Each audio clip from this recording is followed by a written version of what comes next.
ಓಂ ಶಾಂತಿ. ಇವತ್ತಿನ ಬಾಬ್ದಾದಾರವರ ಅವ್ಯಕ್ತ ಮುರಳಿ ಮಂಥನ ಕಾರ್ಯಕ್ರಮಕ್ಕೆ ವಿಜ್ಞಾನದ ಸಾಧನದ ಮೂಲಕ ಭಾಗವಹಿಸಿರುವಂತಹ ಪರಮಾತ್ಮನ ಹೃದಯ ಸಿಂಹಾಸನಧಾರಿ ಮಕ್ಕಳಿಗೆ ಬಾಬ್ದಾದಾರವರ ಕಡೆಯಿಂದ ಹೃದಯ ತುಂಬಿದ ಸ್ವಾಗತ, ಸುಸ್ವಾಗತ. ವಿಶೇಷವಾಗಿ ಈ ಮುರಳಿಯನ್ನ ಬಾಬಾರವರು ಕುಮಾರರಿಗೋಸ್ಕರ ನುಡಿಸಿರುವಂತಹ ಮುರಳಿ. ಹೆಚ್ಚಿಗೆ ಜನ ಆತ್ಮಗಳು ಅಂದ್ರೆ ಅಕ್ಕಂದಿರು ಅಟೆಂಡ್ ಮಾಡಿದ್ದಾರೆ. ಅಣ್ಣವ್ರೆ, ಕುಮಾರರಿಗೆಲ್ಲ ನಾವು ಆಫ್ ಮಾಡ್ತೀವಿ ಅಂತ ಹೇಳ್ಬೇಡಿ. ಕುಮಾರರಾದರೂ ಕೂಡ ಅವರು ಆತ್ಮಗಳೇನೆ, ನೀವು ಕೂಡ ಆತ್ಮಗಳೇನೆ, ಸರಿನಾ? ವಿಶೇಷವಾಗಿ ಕುಮಾರರನ್ನ ಗಮನದಲ್ಲಿಟ್ಟು ಬಾಬಾ ಮುರಳಿ ನುಡಿಸಿದ್ರು ಸಹಿತ ಆ ವಿಧಿವಿಧಾನ, ಆ ಜ್ಞಾನ ಎಲ್ಲರಿಗೂ ಕೂಡ ಅನ್ವಯ ಆಗತ್ತೆ. ಹಾಗೆ ಈ ಮುರಳಿಯಲ್ಲಿ ಬಾಬಾ ಏನ್ ಹೇಳ್ತಿದ್ದಾರೆ? ಮುರಳಿಯ ಒರಿಜಿನಲ್ ಡೇಟ್ 15 ಡಿಸೆಂಬರ್ 1999. ನನಗೂ ಕೂಡ ಈಶ್ವರೀಯ ಜ್ಞಾನ ನವೆಂಬರ್ ತಿಂಗಳು 1999 ಸಿಕ್ಕಿರೋ, ನವೆಂಬರ್ ತಿಂಗಳಲ್ಲೇ ಅನ್ಸತ್ತೆ. ಅದೇ ಸಮಯದಲ್ಲಿ ಬಾಬಾರವರು ಕುಮಾರರಿಗೆ ಮುರಳಿಯನ್ನು ನುಡಿಸಿರಬಹುದು. ಆದ್ರೆ ಆ ಸಮಯದಲ್ಲಿ ಮುರಳಿ ಓದಿರುವಂತ ನೆನಪು ನನಗಿಲ್ಲ. ಯಾಕಂದ್ರೆ ಅವ್ಯಕ್ತ ಮುರಳಿಯನ್ನೆಲ್ಲ ಓದ್ಲಿಕ್ಕೆ ಸ್ಟಾರ್ಟ್ ಮಾಡಿದ್ದು ಡಿಸೆಂಬರ್ ಜನವರಿ ನಂತರದಲ್ಲಿ. ಇವಾಗ ಜಸ್ಟ್ ಕೋರ್ಸ್ ಕೊಡ್ಲಿಕ್ಕೆ ಸ್ಟಾರ್ಟ್ ಆಗಿತ್ತು ಅಷ್ಟೇ, ತಗೊಳ್ತಾ ಇದ್ವಿ. ಓಕೆ, ಸರಿ. ಈ ಮುರಳಿಯಲ್ಲಿ ಬಾಬಾ ಏನ್ ಹೇಳ್ತಿದ್ದಾರೆ? ರೀಸೆಂಟ್ ಮುರಳಿಗಳಲ್ಲಿ ಬಾಬಾ ತಂದೆ ಸಮಾನರಾಗಬೇಕು ಅಂತ ಬಿಟ್ಟು ಹೇಳ್ತಾ ಇದ್ದಾರೆ. ತಂದೆ ಸಮಾನರಾಗಬೇಕು ಅಂದ್ರೆ ಅದು ಹೈಯೆಸ್ಟ್ ಸ್ಟೇಜ್.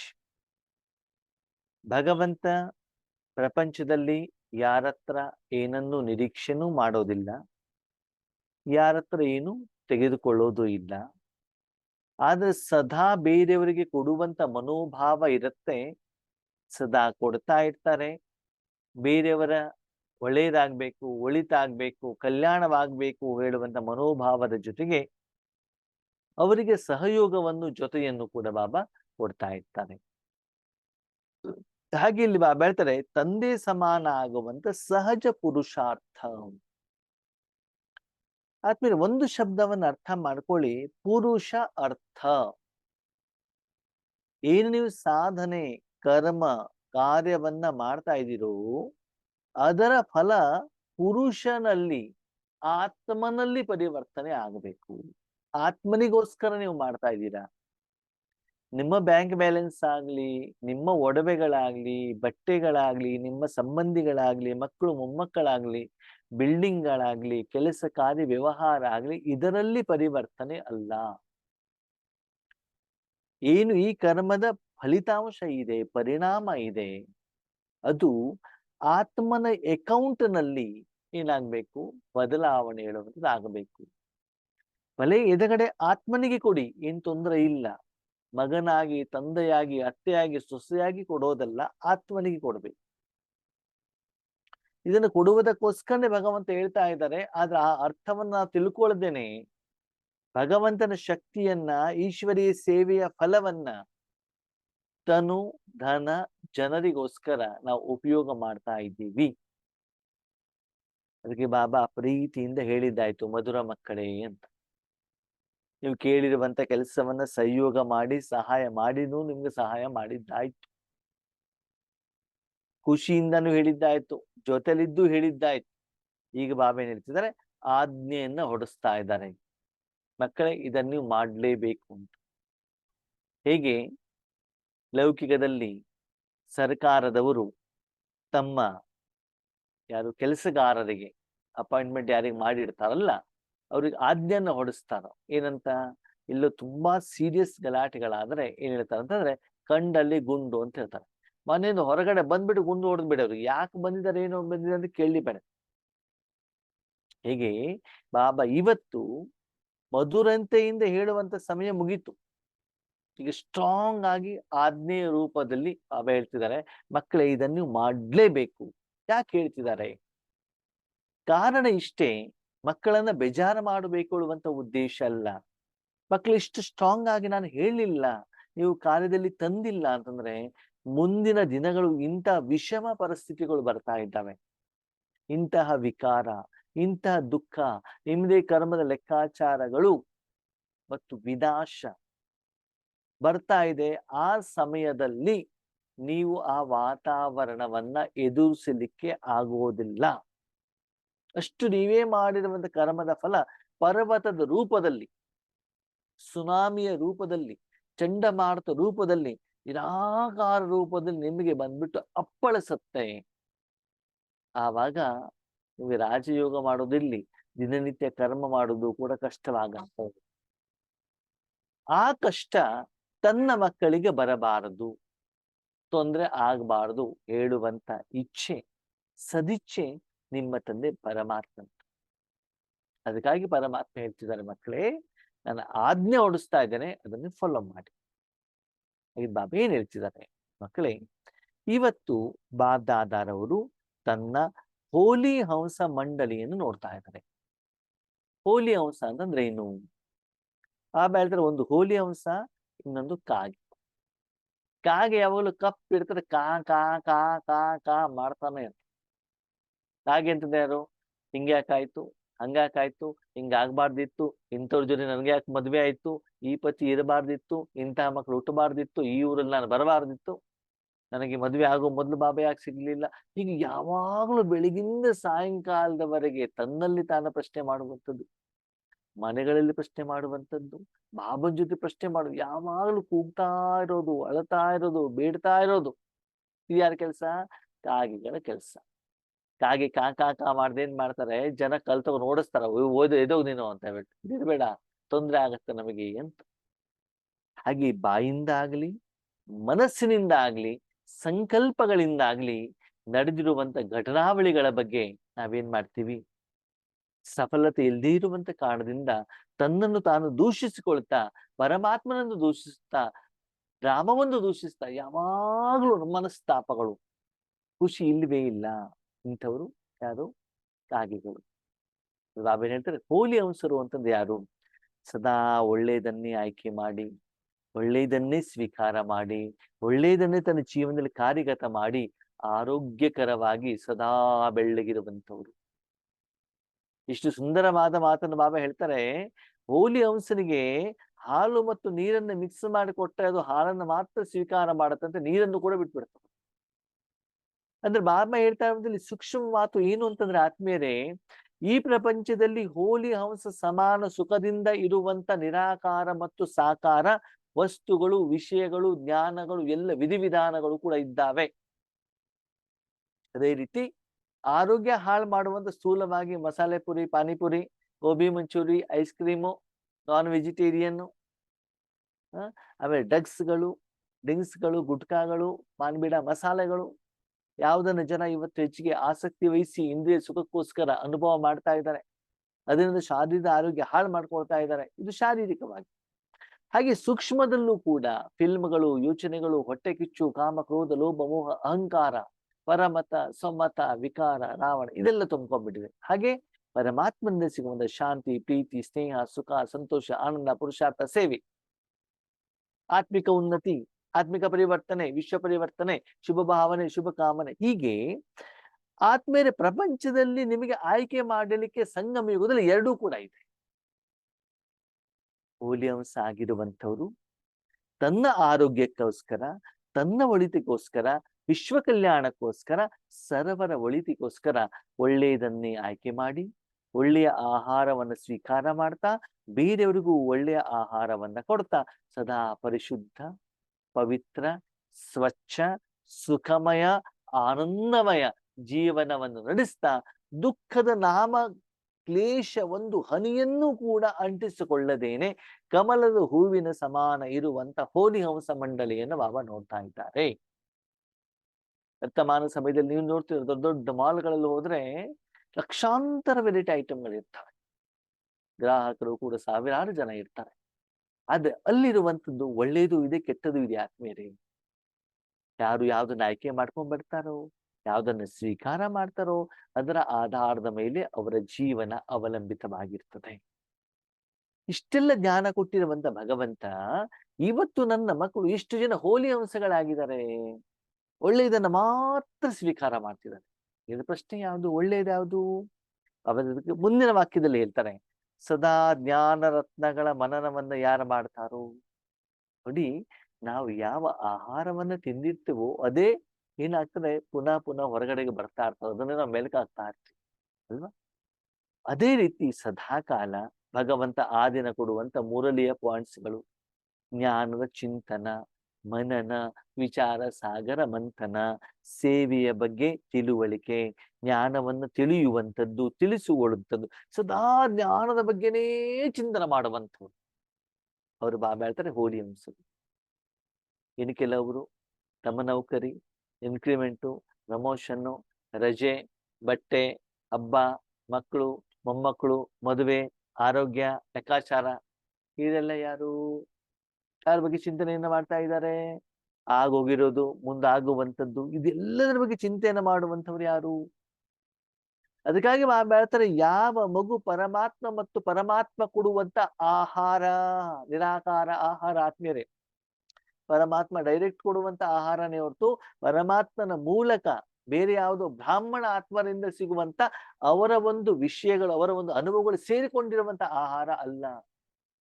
ಆದ್ಮೇಲೆ ಇವತ್ತು ವರ್ತಮಾನ ಸಮಯದಲ್ಲಿ ನಾವು ಪ್ರಪಂಚದಲ್ಲಿ ನೋಡ್ತಿದೀವಿ, ಜನ ನೀರು ಕುಡಿಯೋದಿಲ್ಲ. ನೀರು ಬೇಕು ಅಂದ್ರೆ ಫ್ರಿಜ್ಜಿನ ಕೋಲ್ಡ್ ವಾಟರ್ ಬೇಕು, ಇಲ್ಲ ಅವ್ರಿಗೆ ಕೊಕೋ ಕೋಲಾ ಬೇಕು, ಇಲ್ಲ ಅವರಿಗೆ ಜ್ಯೂಸ್ ಬೇಕು, ಆಡೆಡ್ ಐಟಮ್ ಬೇಕೇ ಹೊರತು ನ್ಯಾಚುರಲ್ ಕುಡಿಲಿಕ್ಕೆ ಯಾರು ಕೂಡ ರೆಡಿ ಇಲ್ಲ. ಟೀ ಕಾಫಿ ಕುಡಿತಾರೆ, ನೀರು ಬೇಡ ಅಂತ ಹೇಳ್ತಾರೆ. ಹಾಗೆ ಇವತ್ತು ಮಿಕ್ಸ್ಡ್ ಜ್ಞಾನ ನಮ್ಗೆ ಇಷ್ಟ ಆಗಿದೆ ಹೊರತು ಪರಮಾತ್ಮನ ಜ್ಞಾನ ನಮ್ಗೆ ಏನಾಗೋದಿಲ್ಲ, ಇಷ್ಟ ಆಗೋದಿಲ್ಲ. ಯಾಕಂದ್ರೆ ಅರ್ಥ ಮಾಡ್ಕೊಳ್ಳುವಂತ ಕೆಪಾಬಿಲಿಟಿ ನಮ್ಮಲ್ಲಿ ಬಂದಿಲ್ಲ, ಆ ಯೋಗ್ಯತೆ ಬಂದಿಲ್ಲ. ಆ ಒಂದು ಪರಮಾತ್ಮನ ಜ್ಞಾನದಲ್ಲಿ ನನ್ನ ಮನಸ್ಸು ಬುದ್ಧಿಯನ್ನು ನಾನು ಇನ್ವೆಸ್ಟ್ಮೆಂಟ್ ಮಾಡಿಲ್ಲ, ಅದನ್ನ ಏನು ಅಂತ ಅರ್ಥ ಮಾಡ್ಕೊಳ್ಳುವಂತ ಪ್ರಯತ್ನವನ್ನು ನಾನು ಮಾಡ್ತಾ ಇಲ್ಲ. ಆದ್ಮೇಲೆ ಎಷ್ಟು ದಿನದವರೆಗೆ ನಿಮಗೆ ಬೇರೆಯವರು ಸ್ಪೂನ್ ತಗೊಂಡ್ಬಿಟ್ಟು ಬಾಯಲ್ಲಿ ಊಟ ಕೊಡಿಸ್ತಾರೆ ಹೇಳಿ ನೋಡೋಣ? ಚಿಕ್ಕ ಮಕ್ಕಳಿಗೆ ಇಷ್ಟು ದಿನದವರೆಗೆ ಬಾಯಲ್ಲಿ ಊಟ ಆಗ್ತಾ ಇರ್ತಾರೆ, ದೊಡ್ಡವರಾದ್ಮೇಲೆ ಆ ಮಗು ಸಂಪಾದನೆಯನ್ನ ಮಾಡ್ಬಿಟ್ಟು ಬೇರೆಯವ್ರಿಗೆ ಊಟ ಕೊಡಬೇಕು ತಾನೆ. ಅದಕ್ಕಾಗಿ ಇಲ್ಲಿ ಬಾಬಾ ಏನ್ ಹೇಳ್ತಾರೆ, ಜ್ಞಾನದ ರತ್ನಗಳು ಅಂದ್ರೆ ಬಾಬಾ ಕೊಡುವಂತ ಜ್ಞಾನವನ್ನ ಪ್ರತಿದಿನ ರತ್ನವಾಗಿ ಪರಿವರ್ತನೆ ಮಾಡುವಂಥವ್ರು. ಆದ್ಮೇಲೆ ಈ ಪ್ರಪಂಚದಲ್ಲಿ ಲೋಹ ಒರಿಜಿನಲ್ ಫಾರ್ಮ್ ಅಲ್ಲಿ ಮಣ್ಣು, ಕಲ್ಲು ರೂಪದಲ್ಲಿ ಸಿಗತ್ತೆ. ಅದನ್ನ ನೀವು ಹಾಗೆ ಮನೇಲಿ ತಂದು ಇಟ್ಕೊಳ್ತೀರಾ? ಅದನ್ನ ಹಾಗೆ ಶರೀರದ ಮೇಲೆ ಮೆತ್ಕೊಳ್ತೀರಾ? ಕೋಡ್ಲಿಗೆ ಹಾಕೊಳ್ತೀರಾ? ಇಲ್ಲ ತಾನೇ. ಅದರಿಂದ ಬಂಗಾರ ತೆಗೆದು ಬಂಗಾರದಿಂದ ಆಭರಣ ಮಾಡಿ ಅದನ್ನು ಸುಂದರ ಮಾಡಿದ ಮೇಲೆ ನೀವು ಧರಿಸಿದಾಗ ಅದು ಸುಂದರ ಆಗ್ತಿಲ್ವಾ? ಹಾಗೆ ಬರೀ ಜ್ಞಾನವನ್ನು ಹೇಳೋದ್ರಿಂದ, ಬರೆಯೋದ್ರಿಂದ, ಕೂಗೋದ್ರಿಂದ, ಬಾಯ್ಹಾಟ ಮಾಡೋದ್ರಿಂದ, ರಿಪಿಟೇಷನ್ ಮಾಡೋದ್ರಿಂದ ಏನೂ ಆಗೋದಿಲ್ಲ. ಜ್ಞಾನವನ್ನು ತಿಳಿದುಕೊಳ್ಳುವಂತ ಪ್ರಯತ್ನ ಮಾಡಿ. ಅದನ್ನು ತಿಳಿದುಕೊಳ್ಬೇಕು ಅಂತಂದ್ರೆ ಅದನ್ನ ಮನನ ಮಾಡ್ಬೇಕು, ಪುನಃ ಪುನಃ ಪುನಃ. ಬಾಬಾ ಈ ಶಬ್ದವನ್ನು ಇಲ್ಲಿ ಯಾಕೆ ಹೇಳಿದ್ದಾರೆ, ಈ ಮಹಾವಾಕ್ಯವನ್ನು ಯಾಕೆ ಹೇಳಿದ್ದಾರೆ? ಈ ಮಹಾವಾಕ್ಯ ನನಗೆ ಹೇಗೆ ಸಂಬಂಧ ಪಡುತ್ತೆ, ನಾನು ಯಾವ ಲೆವೆಲ್ ಅಲ್ಲಿ ಇರೋದಕ್ಕೆ ಈ ಮಹಾವಾಕ್ಯವನ್ನು ಬಾಬಾ ನನಗೆ ತಿಳಿಸ್ತಾ ಇದ್ದಾರೆ. ಅವರಿಗೆ ಇವರಿಗೆ ಹೋಲಿಕೆ ಮಾಡಬೇಡಿ, ನಿಮ್ಗೆ ಕಂಪ್ಯಾರಿಸನ್ ಮಾಡಿ. ಹಾಗೆ ಹೋಲಿ ಅಂಶ ಆಗಿರುವಂತವ್ರು ವ್ಯರ್ಥವನ್ನ ಬಿಡ್ತಾರಂತೆ, ಜ್ಞಾನರತ್ನವನ್ನೇ ತೆಗೆದುಕೊಳ್ತಾರಂತೆ. ಆದ್ಮೇಲೆ ಒಂದು ವಿಷಯ ತಿಳ್ಕೊಳ್ಳಿ, ನಾವು ಬಾಬನ ಮನೆಗೆ ಬಂದ್ವಿ, ಪಕ್ಕದ ಮನೆಯವ್ರು ಹಿಂಗ್ ಹೇಳಿದ್ರು, ನೆಂಟರು ಹೆಂಗ್ ಹೇಳಿದ್ರು, ನಮ್ಮವ್ರು ಹಿಂಗ್ ಹೇಳಿದ್ರು, ಅದು ಬೇಡ. ಬಾಬಾ ಏನ್ ಹೇಳಿದ್ದಾರೆ? ಶ್ರೀಮತ, ಮನ್ಮತ ಬೇಡ, ಪರಮತ ಬೇಡ, ಗೂಗಲಿನ ಮತ ಬೇಡ, ಯೂಟ್ಯೂಬಿಂದ ಬೇಡ, ಪುಸ್ತಕದ್ದು ಬೇಡ, ಭಗವದ್ಗೀತೆದ ಬೇಡ, ವೇದಶಾಸ್ತ್ರದ್ದು ಬೇಡ. ಡೈರೆಕ್ಟ್ ಪರಮಾತ್ಮನಿಂದ ಏನ್ ಸಿಕ್ಕಿದೆ ಅದನ್ನು ತೆಗೆದುಕೊಳ್ಬೇಕು. ಅದರ ಮುಂದೆ ಬರೆದ ಭಾಗದಲ್ಲಿ ಬಾಬಾ ಹೇಳ್ತಾರೆ, ಒಂದೊಂದು ರತ್ನ ಯಾವುದು ಬರೀ ಜ್ಞಾನ ಅಲ್ಲ, ಆ ಜ್ಞಾನ ಇಷ್ಟು ಅಮೂಲ್ಯವಾಗಿದೆ. ಯಾಕಂದ್ರೆ ಆ ರತ್ನವನ್ನ ಶುದ್ಧ ಮಾಡಿದವಂತಾರೆ ಯಾರು? ನನ್ನ ಮಕ್ಕಳು. ಅದರ ಮೇಲೆ ಅವರು ಕೆಲಸವನ್ನ ಮಾಡಿದರೆ ಅಷ್ಟು ಅಮೂಲ್ಯವಾಗಿದೆ. ಒಂದೊಂದು ಮಗುನು ಕೂಡ ಜ್ಞಾನ ರತ್ನಗಳ ಗಣಿ ಆಗ್ಬಿಟ್ಟಿದೆ ಅಂತ. ಏನ ಸದಾ ನನ್ನ ಮಕ್ಕಳು ಜ್ಞಾನ ರತ್ನಗಳಿಂದ ಖಜಾನೆಯಿಂದ ತುಂಬಿದ್ದಾರೆ. ಈ ಒಂದು ಮಾತು ಮಾತ್ರ ಭಗವಂತಂದು ವಾಸ್ತವಿಕ ಸತ್ಯ. ಎಷ್ಟರ ಮಟ್ಟಿಗೆ ಸತ್ಯ ಅಂತಂದ್ರೆ, ನಾವು ಬಾಬನ ಮಕ್ಕಳು ಬ್ರಹ್ಮಕುಮಾರ ಕುಮಾರಿಯರು ಬೇರೆಯವರಿಗೆ ಜ್ಞಾನ ಹೇಳಲಿಕ್ಕೆ ತುಂಬಾ ಬುದ್ಧಿವಂತರು.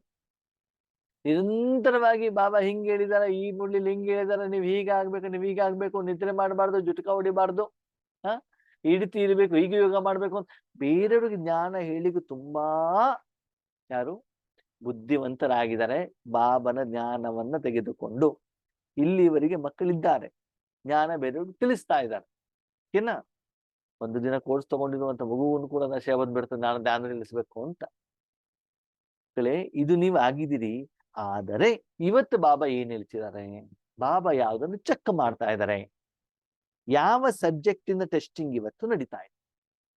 ಸ್ಕೂಲಲ್ಲೂ ಕೂಡ ಬೇರೆ ಬೇರೆ ದಿನ ಬೇರೆ ಬೇರೆ ಕ್ಲಾಸ್ ಟೀಚರ್ ಏನ್ ಮಾಡ್ತಾರೆ, ಅವರು ಕೊಟ್ಟಿರುವಂತ ಹೋಮ್ ವರ್ಕ್ ಅನ್ನ ನೋಡ್ತಾರೆ, ಚೆಕ್ ಮಾಡ್ತಾರೆ ಅಲ್ವಾ? ಹಾಗೆ ಇವತ್ತು ನಮ್ಮ ಟೀಚರ್, ಅಲೌಕಿಕ ಪಾರಲೌಕಿಕ ಟೀಚರ್ ನಮ್ಮ ಯಾವ ಸಬ್ಜೆಕ್ಟ್ ಅನ್ನು ನೋಡ್ತಿದ್ದಾರೆ. ಇವತ್ತು ಬಾಬ್ದಾದಾರವರು ವಿಶೇಷವಾದ ವಿಷಯವನ್ನ ನೋಡ್ತಾ ಇದ್ರು. ಏನು? ನಿಮಗೆ ನಾನು ಜ್ಞಾನವನ್ನ ಕೊಟ್ಟಿದ್ದೇನೆ ಮತ್ತು ಯಾವ ಯೋಗವನ್ನ ನಿತ್ಯ ಜೀವನದಲ್ಲಿ ಧಾರಣೆ ಮಾಡ್ಲಿಕ್ಕೆ ಹೇಳಿದ್ದೇನೆ, ಅದನ್ನು ಎಷ್ಟು ಸಹಜವಾಗಿ ಧಾರಣೆ ಮಾಡಿದಿರಿ. ಸ್ಪಷ್ಟವಾಗಿ ಕೇಳಿ, ನೀವೆಷ್ಟು ಜ್ಞಾನ ಕೇಳ್ತಿದ್ದೀರಿ, ಬೇರೆ ಹೇಳ್ತಾ ಇದ್ದೀರಿ, ಇದನ್ನು ಬಾಬಾ ನೋಡ್ತಾ ಇಲ್ಲ. ನಾನು ಪ್ರತಿದಿನ ಹೇಳಿರುವಂತ ಜ್ಞಾನ ಮತ್ತು ಯೋಗವನ್ನ ದಿನನಿತ್ಯದ ಜೀವನದಲ್ಲಿ ಸೂಕ್ಷ್ಮ ಮತ್ತು ಸ್ಥೂಲದಲ್ಲಿ, ಆತ್ಮಿಕವಾಗಿ ಮತ್ತು ಶಾರೀರಿಕವಾಗಿ ನಾನು ಹೇಳಿರುವಂತ ಯಥಾರ್ಥ ವಿಧಿಯ ಅನುಸಾರದಲ್ಲಿ ಎಷ್ಟರ ಮಟ್ಟಿಗೆ ಬಾಬಾ ಹೇಳಿರುವಂತ ರೀತಿಯಲ್ಲಿ ತಲೆಬಾಗಿ ಸಾಷ್ಟಾಂಗ ನಮಸ್ಕಾರದ ಮೂಲಕ ಯಥಾರ್ಥ ವಿಧಿಯ ಮೂಲಕ ಫಾಲೋ ಮಾಡ್ತಾ ಇದ್ದೀರಾ ಅಂತ ಬಾಬಾ ಏನ್ ಮಾಡ್ತಿದ್ದಾರೆ, ಆ ಸ್ಥಿತಿಯನ್ನ ಚೆಕ್ ಮಾಡ್ತಾ ಇದ್ದಾರೆ. ಇಲ್ಲಿ ಬಾಬಾ 3 ರೀತಿಯಲ್ಲಿ ಆಜ್ಞೆಯನ್ನು ಕೊಟ್ಟಿದ್ದಾರಂತೆ. ಒಂದು ತಂದೆಯ ರೂಪದಲ್ಲಿ ನಿಮಗೆ ಆಸ್ತಿಯನ್ನ ಕೊಟ್ಟಿದ್ದೇನೆ. ಆ ಆಸ್ತಿಯನ್ನು ಯಾವ ರೀತಿ ನೀವು ಸ್ವೀಕಾರ ಮಾಡ್ತಾ ಇದ್ದೀರಿ. ಆತ್ಮೀಯ ಆಸ್ತಿ ಅಂತಂದ್ರೆ ಇಲ್ಲಿ ಯಾವುದೇ ರೀತಿ ಸ್ಥೂಲವಾಗಿ ಬಾಬಾ ಮನೆ ಕೊಟ್ಟಿದ್ದಾರೆ, ಕಾರು ಕೊಟ್ಟಿದ್ದಾರೆ, ಬಿಲ್ಡಿಂಗ್ ಕೊಟ್ಟಿದ್ದಾರೆ, ಅದಲ್ಲ. ನಿರಾಕಾರ ಶಕ್ತಿಗಳನ್ನು ಎಷ್ಟು ಕೊಟ್ಟಿದ್ದಾರೆ, ಗುಣಗಳನ್ನು ಎಷ್ಟು ಕೊಟ್ಟಿದ್ದಾರೆ. ಆ ತಂದೆಯ ರೂಪದಲ್ಲಿ ಅದನ್ನು ಎಷ್ಟು ನೀವು ಸ್ವೀಕಾರ ಮಾಡ್ತಾ ಇದ್ದೀರಿ, ಯಥಾರ್ಥ ವಿಧಿಯಲ್ಲಿ ಎಷ್ಟು ಬೇರೆಯವರಿಗೆ ದಾನ ಮಾಡ್ತಾ ಇದ್ದೀರಿ, ನಿಮ್ಮ ಸಹೋದರ ಆತ್ಮರಿಗೆ. ಇದನ್ನು ಬಾಬಾ ನೋಡ್ತಾ ಇದ್ದಾರೆ. ಶಿಕ್ಷಕನ ರೂಪದಲ್ಲಿ ಪ್ರತಿದಿನ ಬಾಬಾ ಜ್ಞಾನವನ್ನು ಹೇಳಿದಾಗ ನಾನು ವಿದ್ಯಾರ್ಥಿಯಾಗಿ ಭಗವಂತನ ಯೋಗ್ಯ ಮಗುವಾಗಿ ವಿದ್ಯಾರ್ಥಿ ಸ್ವರೂಪದಲ್ಲಿ ತಂದೆ ಹೇಳಿರುವಂತ ಶಿಕ್ಷಣದ ಕಡೆಗೆ ಎಷ್ಟು ಗಮನವನ್ನ ಕೊಡ್ತಾ ಇದ್ದೇನೆ, ಅದನ್ನ ಕಾರ್ಯದಲ್ಲಿ ತರ್ತಾ ಇದ್ದೇನೆ. ಇದನ್ನ ನೋಡ್ತಾ ಇದ್ದಾರೆ. 3ನೇದು ಬಾಬಾ ಹೇಳ್ತಾರೆ ಸದ್ಗುರುವಿನ ರೂಪದಲ್ಲಿ. ಇದು ತುಂಬಾ ಇಂಪಾರ್ಟೆಂಟ್. ಮೊದಲನೇದಾಗಿ ತಂದೆ ಕೊಟ್ಟಿರುವಂತ ಆಸ್ತಿಯನ್ನು ನೀನು ಸ್ವತಃ ಅನುಭವ ಮಾಡಬೇಕು. ಆ ಅನುಭವ ದಿನದಿಂದ ದಿನಕ್ಕೆ ಮುರಳಿಯ ಆಧಾರದಲ್ಲಿ ವೃದ್ಧಿ ಆಗ್ತಾ ಹೋಗ್ಬೇಕು, ಪರಿವರ್ತನೆ ಆಗ್ತಾ ಇರಬೇಕು, ಚೇಂಜ್ ಆಗ್ತಾ ಇರಬೇಕು, ಇಂಪ್ರೂವ್ಮೆಂಟ್ಸ್ ಆಗ್ತಾ ಇರಬೇಕು, ಬೀಗದಲ್ಲಿ ಹೆಚ್ಚಿಗೆ ಆಗ್ತಾ ಇರಬೇಕು. ಜ್ಞಾನದ ಆಧಾರ ಪರಿವರ್ತನೆ ಆಗ ಒಂದೇ ರೀತಿ ಅಲ್ಲ.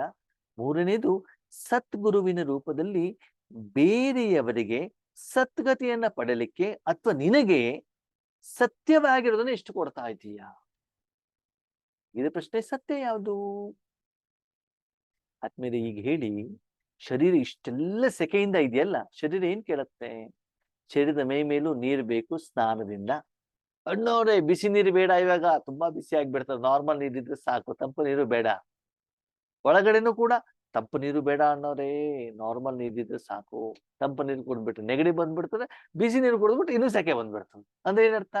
ಜ್ಯೂಸ್ ಬೇಡ, ಟೀ ಬೇಡ, ಕಾಫಿ ಬೇಡ, ಏನ್ ಬೇಕು? ಇಂಥ ಬಿಸಿಲಿಗೆ ನ್ಯಾಚುರಲ್ ನೀರ್ ಸಾಕು.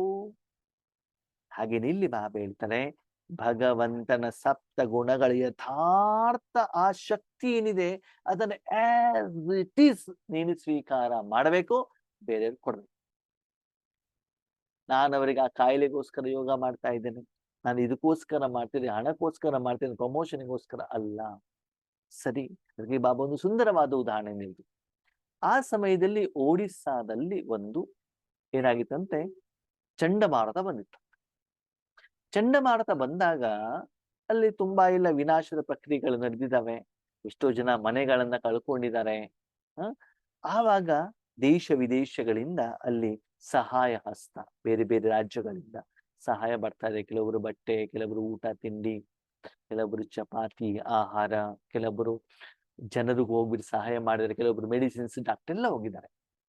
ಭಗವಂತ ಏನ್ ಹೇಳ್ತಾರೆ, ಸ್ಥೂಲವಾಗಿ ಶಾರೀರಿಕವಾಗಿ ನೀವರಿಗೆ ಬಟ್ಟೆ ಕೊಟ್ಟೆ, ಆಹಾರ ಕೊಟ್ಟೆ, ಇದು ನಾನು ಬೇಡ ಅಂತ ನಾನು ಹೇಳೋದಿಲ್ಲ. ಓಕೆ, ನಿಮ್ಮ ಹತ್ರ ಅವಕಾಶ ಇದ್ರೆ, ನಿಮ್ಮ ಹತ್ರ ಹಣ ಇದ್ರೆ, ನಮ್ಮ ಕೊಡುವಂತ ಮನೋಭಾವ ಇದ್ರೆ, ಶ್ರೀಮಂತರಾಗಿದ್ರೆ ದಯವಿಟ್ಟು ಕೊಡಿ.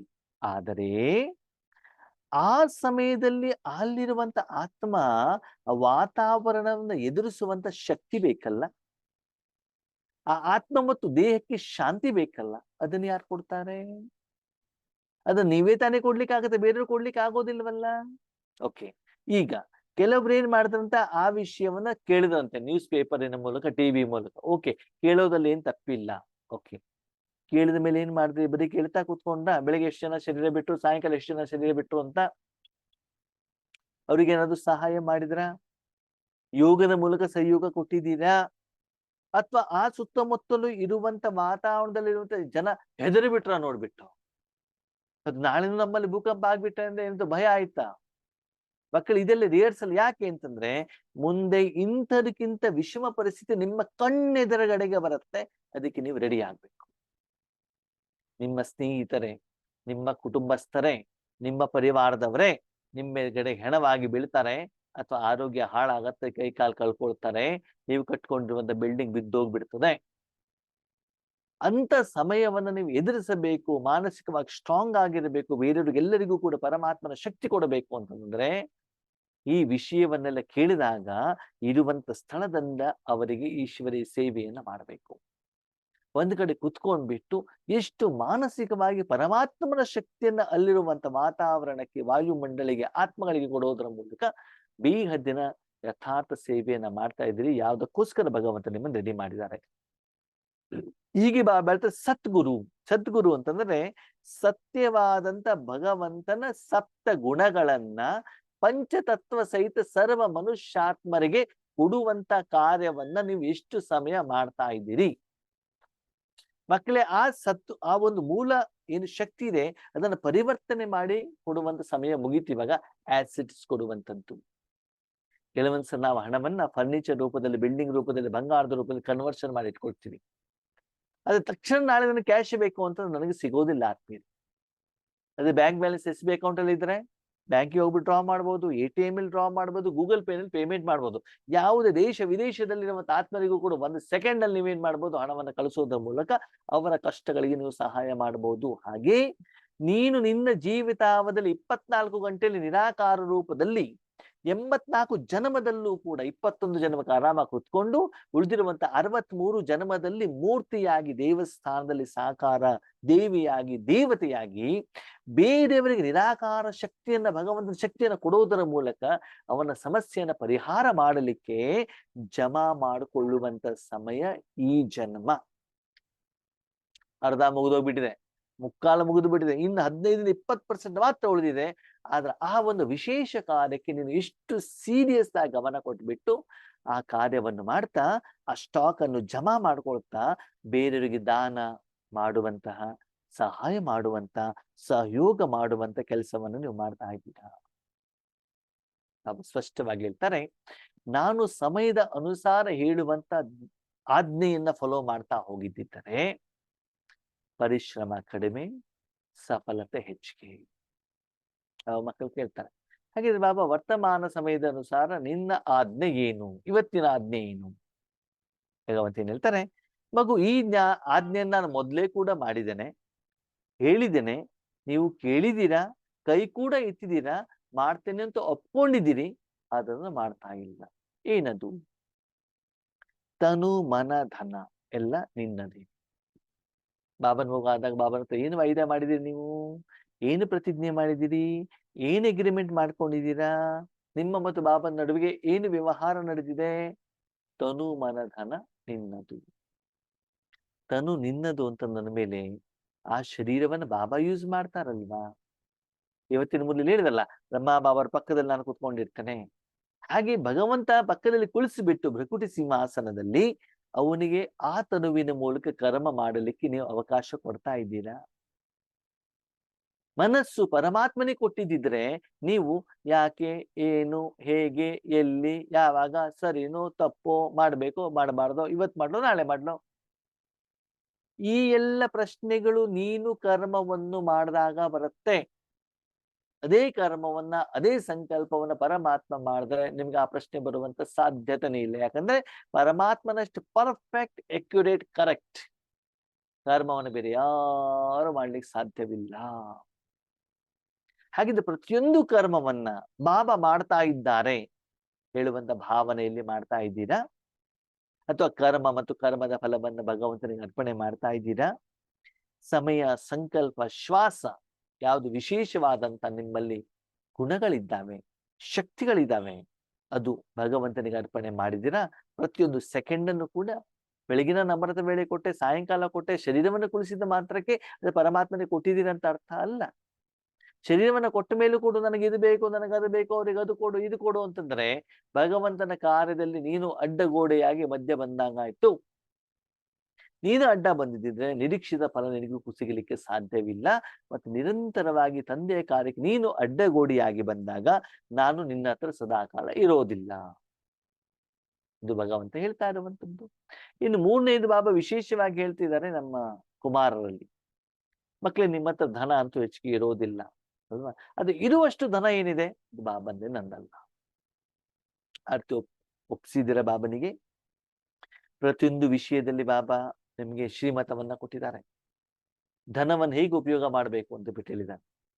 ನನಗೆ ಕಾಣುತ್ತೆ ಈ ಮುಳ್ಳಿ ನುಡಿಸಿದ ಮೇಲೇನೆ ಒಂದ್ಸಲ ದಾದಿಯವರು ಕ್ಲಾಸ್ ಅನ್ನ ಮಾಡಿದ್ರು. ಕುಮಾರರಿಗೆ ವಿಶೇಷವಾಗಿ ಹಣ ಸಂಪಾದನೆ ಮಾಡ್ತಾ ಇರುವಂತಹ ಲೌಕಿಕದಲ್ಲಿರುವಂತಹ, ಲೌಕಿಕ ಅಂತಂದ್ರೆ ಗೃಹಸ್ಥದಲ್ಲಿರುವಂತಹ, ಅಂದ್ರೆ ಮನೆಯಲ್ಲಿ ಇರ್ತಾ ಸಾಧನೆ ಮಾಡುವಂತ ಕುಮಾರರಿಗೆ ಧನವನ್ನು ಹೇಗೆ ಹಂಚಬೇಕು ಅದ್ರ ಬಗ್ಗೆ ಹೇಳ್ತಾರೆ. 4 ಭಾಗವನ್ನ ಮಾಡಬೇಕು. 4 ಭಾಗನೇ ಎಕ್ಸಾಕ್ಟ್ಲಿ 25%, 25%, 25, 25 ಅಂತಲ್ಲ, ತಿಂಗಳಲ್ಲಿ ಬರುವಂತಹ ಹಣವನ್ನು 4 ಭಾಗ ಮಾಡಬೇಕು. ಒಂದು ಸ್ವಯಂ ಖರ್ಚಿಗೋಸ್ಕರ, ಎರಡನೇದು ನಿಮ್ಮ ಡಿಪೆಂಡೆನ್ಸ್ ಯಾರಿದ್ದಾರೆ, ತಂದೆ ತಾಯಿ ಅಥವಾ ನಿಮ್ದು ಏನಾದ್ರು ಜವಾಬ್ದಾರಿ, ಕುಟುಂಬದವ್ರು ಯಾರ್ಯಾರಿದ್ದಾರೆ, ನಿಮ್ಮ ಆರೋಗ್ಯ ಅದಕ್ಕೋಸ್ಕರ. ಮೂರನೇದು ಈಶ್ವರಿಯ ಯಜ್ಞಕ್ಕೋಸ್ಕರ, ಈಶ್ವರನ ಕಾರ್ಯಕ್ಕೋಸ್ಕರ. ನಾಲ್ಕನೇದು ಭವಿಷ್ಯದ ಉಳಿತಾಯಕ್ಕೋಸ್ಕರ. ಹೀಗೆ ನಿಮಗೆ ಬಂದಿರುವಂತ ಹಣವನ್ನ, ಸಂಬಳವನ್ನ ಅಥವಾ ವ್ಯಾಪಾರದ ಲಾಭವನ್ನ ತಿಂಗಳಲ್ಲಿ ಈ 4 ಭಾಗ ರೂಪದಲ್ಲಿ ಕೊಡ್ತಾ ಇದ್ದೀರಾ. ಕೆಲವೊಂದ್ಸಲ ಏನಾಗತ್ತೆ, ಈಶ್ವರ ವಿಶ್ವವಿದ್ಯಾಲಯದಲ್ಲಿ ವಿಶೇಷ ಕಾರ್ಯಕ್ರಮಗಳಿರ್ತವೆ, ಶಿವರಾತ್ರಿ ಇರಬಹುದು, ರಕ್ಷಾಬಂಧನ ಇರಬಹುದು, ಆವಾಗ ಅಲ್ಲಿ ಸ್ವಲ್ಪ ಹೆಚ್ಚಿಗೆ ಹಣ ಕೊಡಬೇಕಾಗದಂತ ಅವಶ್ಯಕತೆ ಬರಬಹುದು. ಕೆಲವೊಂದ್ಸಲ ನೀವೇ ಮೌಂಟ್ ಅಬುಗೆ ಹೋಗ್ಬೇಕಾಗ್ತದೆ, ಆವಾಗ ನಿಮ್ಮ ವೈಯಕ್ತಿಕ ಖರ್ಚಿನ ಕಡೆಗೆ ಹೆಚ್ಚಿನ ಪರ್ಸೆಂಟೇಜ್ ಹೋಗ್ಬೋದು, 30-40% ಅಲ್ಲಿ ಹೋಗ್ಬಿಡ್ಬೋದು. ಓಕೆ, ಕೆಲವೊಂದ್ಸಲ ನಿಮ್ ಪೇರೆಂಟ್ಸ್ ಗಳಿಗೆ ಯಾರಿಗೂ ಆರೋಗ್ಯ ಸರಿ ಇರೋದಿಲ್ಲ, ಆವಾಗ ಒಂದ್ಸಲ ಪರ್ಸೆಂಟೇಜ್ ಹೆಚ್ಚಿಗೆ ಅದ್ರ ಕಡೆಗೆ ಹೋಗ್ಬಹುದು. ಅಂದ್ರೆ ಎಕ್ಸಾಕ್ಟ್ ಇಷ್ಟೇ ಖರ್ಚು ಮಾಡ್ತೇನೆ ಅಂತ ಬಿಟ್ಟಲ್ಲ, ಅದ್ರ 4 ಭಾಗವನ್ನ ಮಾಡಿ ಅದರಲ್ಲಿ ವಿಶೇಷವಾಗಿ ಉಳಿತಾಯದ ಭಾಗ ಸ್ವಲ್ಪ ಪರ್ಸೆಂಟೇಜ್ ಜಾಸ್ತಿ ಇರಲಿ ಅಲ್ವಾ. ಈ ರೀತಿ ಪ್ರತಿ ತಿಂಗಳ ನಿಮ್ಗೆ ಬರುವಂತ ಹಣವನ್ನ ನಾನು ಈ ರೀತಿ ವಿಂಗಡಣೆ ಮಾಡ್ತಾ ಇದ್ದೇನಾ, ನಂಬರ್ 1. ನಂಬರ್ 2, ಭಗವಂತನ ಮಗು ಆದ್ಮೇಲೆ ನಿಮಗೆ ಬರುವಂತ ಒಂದೊಂದು ರೂಪಾಯಿ ಲೆಕ್ಕವನ್ನ ಬಾಬನಿಗೆ ಕೊಡ್ತಾ ಇದ್ದೀರಾ. ಅರ್ಥ ಮಾಡ್ಕೊಳ್ಳಿ, ತನು ಮನ ಧನವನ್ನ ಭಗವಂತನಿಗೆ ಕೊಟ್ಟಿದ್ರ ಮೇಲೆ ಅದು ಅವಂದಾಯ್ತು. ಏನು ಕರ್ಮ ಬಂದ್ರು ಕರ್ಮದ ಫಲ ಅವನದಾಯ್ತು. ಅವಂದಾದ್ಮೇಲೆ ಲೆಕ್ಕಾಚಾರ ನೀವು ಕೊಡ್ಬೇಕೋ ಬೇಡ್ವೋ. ನಾನು ಬೆಂಗಳೂರಿನಲ್ಲಿ ಒಂದು ಕಂಪನಿಯಲ್ಲಿ ಇದ್ದಾಗ ಆತ್ಮೀಯರೇ ನನಗೆ ಮನೆ ಕೊಟ್ಟಿದ್ರು, ವೆಹಿಕಲ್ ಕೊಟ್ಟಿದ್ರು. ವೆಹಿಕಲ್ ಕೊಟ್ಟ ಮೇಲೆ ಅದಕ್ಕೆ ಏನು ಖರ್ಚು ಮಾಡಿದ್ರು ನಾನು ಲೆಕ್ಕ ಕೊಡ್ಬೇಕಲ್ವಾ. ನಾನು ಜರ್ನಿಗೆ ಹೋದೆ, ಲಾಡ್ಜ್ ಮಾತ್ರ ಹಣ ಕಂಪ್ನಿಯವ್ರು ಕೊಡ್ತಾ ಇದ್ರು. ಒಂದಿನಕ್ಕೆ DA ಅಂತ ಇಷ್ಟು ಕೊಡ್ತಾ ಇದ್ರು, ಬಸ್ ಚಾರ್ಜ್ ಕೊಡ್ತಾ ಇದ್ರು. ಕೆಲವೊಂದ್ಸಲ ನಾವಲ್ಲಿ ಪ್ರೋಗ್ರಾಮ್ಗಳಿಗೆ ಹೋದಾಗ ನಮ್ಮ ಕಸ್ಟಮರ್ಗಳಿಗೆ ಊಟ ತಿಂಡಿ ಕೊಡಿಸ್ಬೇಕಾಗ್ತಿತ್ತು, ಗಿಫ್ಟ್ ಕೊಡ್ಬೇಕಾಗಿತ್ತು. ಅದನ್ನೆಲ್ಲವನ್ನ ಲೆಕ್ಕವನ್ನ ನಾನು ಕೊಡ್ಬೇಕಿತ್ತಲ್ಲ. ಕೆಲವೊಂದ್ಸಲ ನಮ್ಮ ಓನರ್ ಮನೇಲಿ ಫೋನ್ ಮಾಡ್ಬಿಟ್ಟು ಹೇಳೋರು, ಏನಂತ ಪಟಾಕಿ ತಗೊಂಡ್ ಬಾ, ಮಾವಿನ ಹಣ್ಣು ತಗೊಂಡ್ ಬಾ, ಪೂಜೆಗೆ ಬಾಳೆ ಗಿಡ ತಗೊಂಡ್ ಬಾ. ಅದನ್ನು ಕೂಡ ಕೇಳ್ಬಿಟ್ಟು ನಾನ್ ತಗೊಂಡ್ ಬಂದ್ಬಿಟ್ಟು ಅದನ್ನು ಲೆಕ್ಕ ಕೊಡ್ಬೇಕಿತ್ತು ಅವರಿಗೆ. ಲೆಕ್ಕ ತೋರಿಸ್ಬೇಕು ತಾನೆ. ನನಗೆ ಹಣ ಎಲ್ಲೆಲ್ಲಿಂದ ಬಂತು, ಯಾವ್ಯಾವ ಪಾರ್ಟಿಗಳಿಂದ ಬಂತು, ನಾನು ಯಾರ್ಯಾರಿಗೆ ಪೇಮೆಂಟ್ ಮಾಡಿದೆ, ಉಳ್ದಿದ್ದೆಷ್ಟು, ನಿಮ್ಗೆ ಕೊಟ್ಟಿದ್ದೆಷ್ಟು, ಅದನ್ನ ನಾನು ತೋರಿಸ್ಬಿಟ್ಟು ಸಿಗ್ನೇಚರ್ ಹಾಕ್ಸ್ಕೊಳ್ಬೇಕಲ್ವಾ. ಅಷ್ಟೆಲ್ಲ ಕರೆಕ್ಟ್ ಆಗಿದ್ದ ತಾನೆ ನನಗೆ ಕಂಪ್ಲೇಂಟ್ ಕೊಡ್ತಾರೆ. ಹಾಗೆ ಇಲ್ಲೂ ಕೂಡ ಬಾಬಾ ಹೇಳ್ತಾನೆ, ನೀನು ಈಶ್ವರನ ಕಂಪನಿಗೆ ನಿನ್ನ ಜೀವನವನ್ನು ಅರ್ಪಣೆ ಮಾಡಿದೀಯ ಅಂತಂದ ಮೇಲೆ ನಿನ್ನ ಪ್ರತಿಯೊಂದು ಲೆಕ್ಕವನ್ನ, ಸ್ಥೂಲಧನ, ಸೂಕ್ಷ್ಮಧನ, ನಿರಾಕಾರ ಸಂಕಲ್ಪದ ಧನ, ಸಮಯದ ಧನ, ಶ್ವಾಸದ ಧನದ ಲೆಕ್ಕಾಚಾರವನ್ನು ಪರಮಾತ್ಮನಿಗೆ ಒಪ್ಪಿಸ್ತಾ ಇದ್ದೀಯಾ.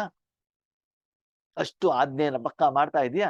ಇವತ್ತು ಲೆಕ್ಕ ಬಡದ್ರಾಯ್ತು, ನಾಳೆ ಲೆಕ್ಕ ಬಡದ್ರಾಯ್ತು, ಬರೀಬೇಕು, ಪಕ್ಕಾ ಕೊಡ್ಬೇಕು, ಅಷ್ಟು ಸೀರಿಯಸ್ ಆಗಿ. ಇವತ್ತು ಕೂಡ ನಾನು 1 ರೂಪಾಯಿ ಖರ್ಚು ಮಾಡಿದ್ರು ಕೂಡ ಪುಸ್ತಕದಲ್ಲಿ ಬರೆದಿರ್ತೇನೆ. ಇವತ್ತು ಬಂದಿರೋ ಹಣ ಇಲ್ಲಿ, ಕೊಟ್ಟಿರೋದನ್ನ ಒಂದು ತಿಂಗಳಾದ್ಮೇಲೆ ಪ್ರತಿದಿನ ನಾನು ಅಮೃತ ವೇಳೆಯಲ್ಲಿ ಇದ್ದಾಗ ಅಥವಾ ಯಾವ್ದು ಸಮಯದಲ್ಲಾದ್ರೂ ಬಾಬಾ ಇವತ್ತು ಇಷ್ಟು ಖರ್ಚಾಗಿದೆ, ಇವತ್ತು ಇಷ್ಟು ಬಂದಿದೆ, ಇಷ್ಟು ಆತ್ಮಗಳಿಂದ ಇಷ್ಟು ರಿಕ್ವೆಸ್ಟ್ಗಳು ಬಂದಿದ್ದಾವೆ, ಇವ್ರದ್ದು ಇಷ್ಟಿಷ್ಟು ಕೆಲಸಗಳು ಕ್ಲಿಯರ್ ಆಗಿದೆ, ನಿಮ್ಗೆ ಥ್ಯಾಂಕ್ಸ್. ಇದೆಲ್ಲ ವಿಷಯವನ್ನು ಕೂಡ ನಾನು ಸಮಯ ಸಿಕ್ಕಿದಾಗ್ಲೆಲ್ಲ ಬಾಬನಿಗೆ ರಿಪೋರ್ಟ್ ಮಾಡ್ತಾನೆ ಇರ್ತೇನೆ. ಯಾಕಂದ್ರೆ ಕೆಲಸ ಬಾಬಂದೇ ಹೊರತು ನಂದಲ್ಲ. ಲಾಭ ಆದ್ರೂ ಅವನೇ ಜವಾಬ್ದಾರ, ನಷ್ಟವಾದ್ರೂ ಅವನದೇ ಜವಾಬ್ದಾರ. ನಾನು ಜವಾಬ್ದಾರ ಅಲ್ಲ. ನನ್ನ ರಿಪೋರ್ಟ್ ಕೊಟ್ಟ ಮೇಲೆ ನನ್ನ ಕೆಲಸ ಮುಗಿಯಿತು. ಹಾಗೆ ಇಲ್ಲಿ ಬಾಬಾ ಹೇಳ್ತಾರೆ, ತನು ಮನ ಧನ ಜನ ಎಲ್ಲವನ್ನ ಭಗವಂತನಿಗೆ ಅರ್ಪಣೆ ಮಾಡಿದ್ದೀರಾ? ಯಾಕೆ ಬಾಬಾ ಈ ವಿಷಯವನ್ನು ಹೇಳ್ತಿದ್ದಾರೆ ಅಂತಂದ್ರೆ, ಇಷ್ಟು ದಿನ ನಾನು ಹೇಳಿರುವಂತ ಜ್ಞಾನವನ್ನ ನೀವು ಅಪ್ಲೈ ಮಾಡಿದ್ರಿ, ನೀವು ಸಾಧನೆ ಮಾಡಿದ್ರಿ, ನೀವು ಪುರುಷಾರ್ಥ ಮಾಡಿದ್ರಿ, ನೀವು ಸೇವೆ ಮಾಡಿದ್ರಿ, ಅದ ನಿರೀಕ್ಷಿತ ಪ್ರಮಾಣದಲ್ಲಿ ನಿಮ್ಮ ಅಭಿವೃದ್ಧಿನೂ ಆಗೋದಿಲ್ಲ, ವಿಶ್ವದ ಅಭಿವೃದ್ಧಿನೂ ಆಗಿಲ್ಲ, ಭಗವಂತನ ಪ್ರತ್ಯಕ್ಷತೆನೂ ಕೂಡ ಆಗಿಲ್ಲ. ಈಗ ಸ್ವತಃ ಭಗವಂತನೇ ಬಂದು ನಿಮ್ಮ ಸಾಧನದ ಮೂಲಕ ಅವನೇ ಕರ್ಮ ಮಾಡುವಂತ ಸಮಯ ಬಂದಿದೆ. ನೀವು ಸುಮ್ಮನೆ ಸಣ್ಣ ಮಗುವಾಗ್ಬಿಟ್ಟು ಅವನ ಮಡಿಲಲ್ಲಿ ಕೂತ್ಕೊಂಡು ಅವನ ಹತ್ರ ಕರ್ಮವನ್ನ ಮಾಡಿಸಿ ಅವನು ಏನು ಆ ಕರ್ಮದ ಫಲವನ್ನ ಕೊಡ್ತಾ ಇದ್ದಾರೋ ಅದು ಆರಾಮಾಗಿ ಸವಿತಾ ಇದೆ ಅಷ್ಟೇ. 63 ಜನ್ಮದ ಜವಾಬ್ದಾರಿ ತಗೊಳ್ಳಿಕ್ಕೆ ಅವ್ನು ರೆಡಿ ಇದ್ದಾನೆ, ನೀವೇ ಮಾಡಿ ಸಾಲ. 21 ಜನ್ಮಕ್ಕೆ ನಿಮ್ಗೆ ತುಂಬಾ ಶ್ರೀಮಂತರನ್ನಾಗಿ ಮಾಡ್ಲಿಕ್ಕೆ ಅವನು ರೆಡಿ ಇದ್ದಾನೆ, ವಿಶ್ವ ಕಲ್ಯಾಣ ಮಾಡ್ಲಿಕ್ಕೆ ಎಲ್ಲವನ್ನ ಮಾಡ್ಲಿಕ್ಕೆ ರೆಡಿ ಇದ್ದಾನೆ. ಅದನ್ನ ಮಾಡುವಂತ ಸಾಧನವನ್ನ ನೀವು ಅವನಿಗೆ ಒಪ್ಪಿಸುವಂತ ಸಮಯ ಸಂದರ್ಭ ಈಗ ಬಂದಿದೆ. ಅಂದಮೇಲೆ ನೀವು ತನು ಮನ ಧನವನ್ನ ಭಗವಂತನಿಗೆ ಕೊಟ್ಟ ಮೇಲೆ, ನಾನು ನನ್ನದೊಳಗೆ ಎಲ್ಲಿಂದ ಬಂತು? ನನ್ನ ಮನಸ್ಸು ಸರಿ ಇಲ್ಲ, ನನ್ನ ಹಣ ನಾನು ಕೊಡಬೇಕು, ಎಲ್ಲಿಂದ ಬಂತು ಮಗು? ಅವನು ತಾನೇ, ಭಗವಂತನ್ ತಾನೇ. ಅದಕ್ಕಾಗಿ ಪ್ರತಿಯೊಂದು ವಿಷಯವನ್ನ ಭಗವಂತನಿಗೆ ಹೇಳಿದ್ದೇನೆ, ನೀನು ಏನು ಮಾಡುವಂಗಿಲ್ಲ. ಒಂದು ವೇಳೆ ಭಗವಂತನ ವಸ್ತುವನ್ನ ನನ್ನದು ಅಂತ ನೀನು ಉಪಯೋಗ ಮಾಡಿದ್ದಾದ್ರೆ ನೀನು ಭಗವಂತನಿಗೆ ಮೋಸ ಮಾಡಿದ ಹಾಗೆ ಆಯ್ತು, ನೀನು ಮೋಸಗಾರನಾಗ್ತೀಯ. ಆ ವಸ್ತು ನಿನ್ನದಲ್ಲ ಅಂತಂದ ಮೇಲೆ ಅದರ ಜವಾಬ್ದಾರಿನೂ ಕೂಡ ನನ್ನದಲ್ಲ. ಮಕ್ಕಳು ತುಂಬಾ ಹುಷಾರಂತೆ. ಬಾಬಾ ಕೇಳಿದಾಗೆಲ್ಲ ನಿಂದು ನಿಂದು ಅಂತ ಕೈ ಎತ್ತಾರಂತೆ, ಕೈ ಕೆಳಗಡೆ ಬಡದೊಳಗೆ ನಂದು ನಂದು ಅಂತ ಹೇಳ್ತಾರೆ. ಅದಕ್ಕಾಗಿ ಎಲ್ಲಾ ದುಃಖಕ್ಕೂ, ಎಲ್ಲಾ ಸಮಸ್ಯೆಗಳಿಗೂ, ಎಲ್ಲಾ ವಿಘ್ನಗಳಿಗೆ, ಪರಿಸ್ಥಿತಿಗಳಿಗೆ ಕಾರಣ ನಾನು ಮತ್ತು ನನ್ನದು. ಅದಕ್ಕಾಗಿ ಮನಸ್ಸು ಬಾಬಂದು ಅಂತಂದ ಮೇಲೆ ಯಾವಾಗ್ಲೂ ಒಳ್ಳೆಯದನ್ನ ಯೋಚನೆ ಮಾಡಿ, ಬೇರೆಯವರಿಗೆ ಒಳ್ಳೆಯದನ್ನ ಬರೆಸಿ. ಅದಕ್ಕಾಗಿ ಚೆಕ್ ಮಾಡ್ಕೊಳ್ಳಿ, ನಾನು ಪರಮಾತ್ಮನ ಆಜ್ಞಾಕಾರಿ ಮಗುನ ಅಥವಾ ನನ್ನ ಮನಸ್ಸು ಹೇಳ್ದಂಗೆ ನಾನು ಕೇಳ್ತಾ ಇದ್ದೇನ, ಬೇರೆಯವ್ರು ಹೇಳ್ದಂಗೆ ಕೇಳ್ತಿದ್ದೇನೋ, ನಿಮಿತ್ತ ಸಹೋದರ ಸಹೋದರಿಯರು ಹೇಳ್ದಂಗೆ ಕೇಳ್ತಾ ಇದ್ದೇನೋ, ನಿಮಿತ್ತ ಟೀಚರ್ ಹೇಳ್ದಂಗೆ ಕೇಳ್ತಾ ಇದ್ದೇನೋ, ಭಗವದ್ಗೀತೆ ಹೇಳ್ದಂಗೆ ಕೇಳ್ತಿದ್ದೀನೋ, ಯಾರು ಹೇಳ್ದಂಗೆ ಕೇಳ್ತಿದ್ದೀನಿ ಅಂತ ಚೆಕ್ ಮಾಡ್ಕೊಳ್ಳಿ. ಬಾಬಾನೇ ಕಹ ಮುझे करना है ಬಸ್. ಅದಕ್ಕಾಗಿ ಬಾಬಾನ ಮುರುಳಿಯನ್ನ ನೀವೇ ಏನ್ ಮಾಡ್ಬೇಕು, ಸ್ಟಡಿ ಮಾಡ್ಬೇಕು. ಹೀಗೆ ಬಾಬಾ ಏನ್ ಚೆಕ್ ಮಾಡ್ತಿದ್ದಾರಂತೆ ಅಂತಂದ್ರೆ, ನಾನು ನಿಮ್ಗೇನು ಆಜ್ಞೆಯನ್ನ ಕೊಟ್ಟಿದ್ದೆ, ಮೊದಲು ನೀವು ಬಾಬನ ಮಗು ಆದಾಗ ನನ್ನ ಜೊತೆಗೆ ಏನು ಎಗ್ರಿಮೆಂಟ್ ಮಾಡ್ಕೊಂಡಿದ್ರಿ, ಇವತ್ತಿನವರೆಗೆ ನೀವು ಮಾಡ್ಕೊಂಡಿರೋ ಒಂದು ಎಗ್ರಿಮೆಂಟ್ ಎಷ್ಟರ ಮಟ್ಟಿಗೆ ಕರೆಕ್ಟ್ ಆಗಿ ನಿರ್ವಹಣೆ ಮಾಡ್ತಿದ್ದೀರಿ ಅಂತ ಅದನ್ನು ನಾನು ಚೆಕ್ ಮಾಡ್ತಾ ಇದ್ದೆ. ಓಕೆ.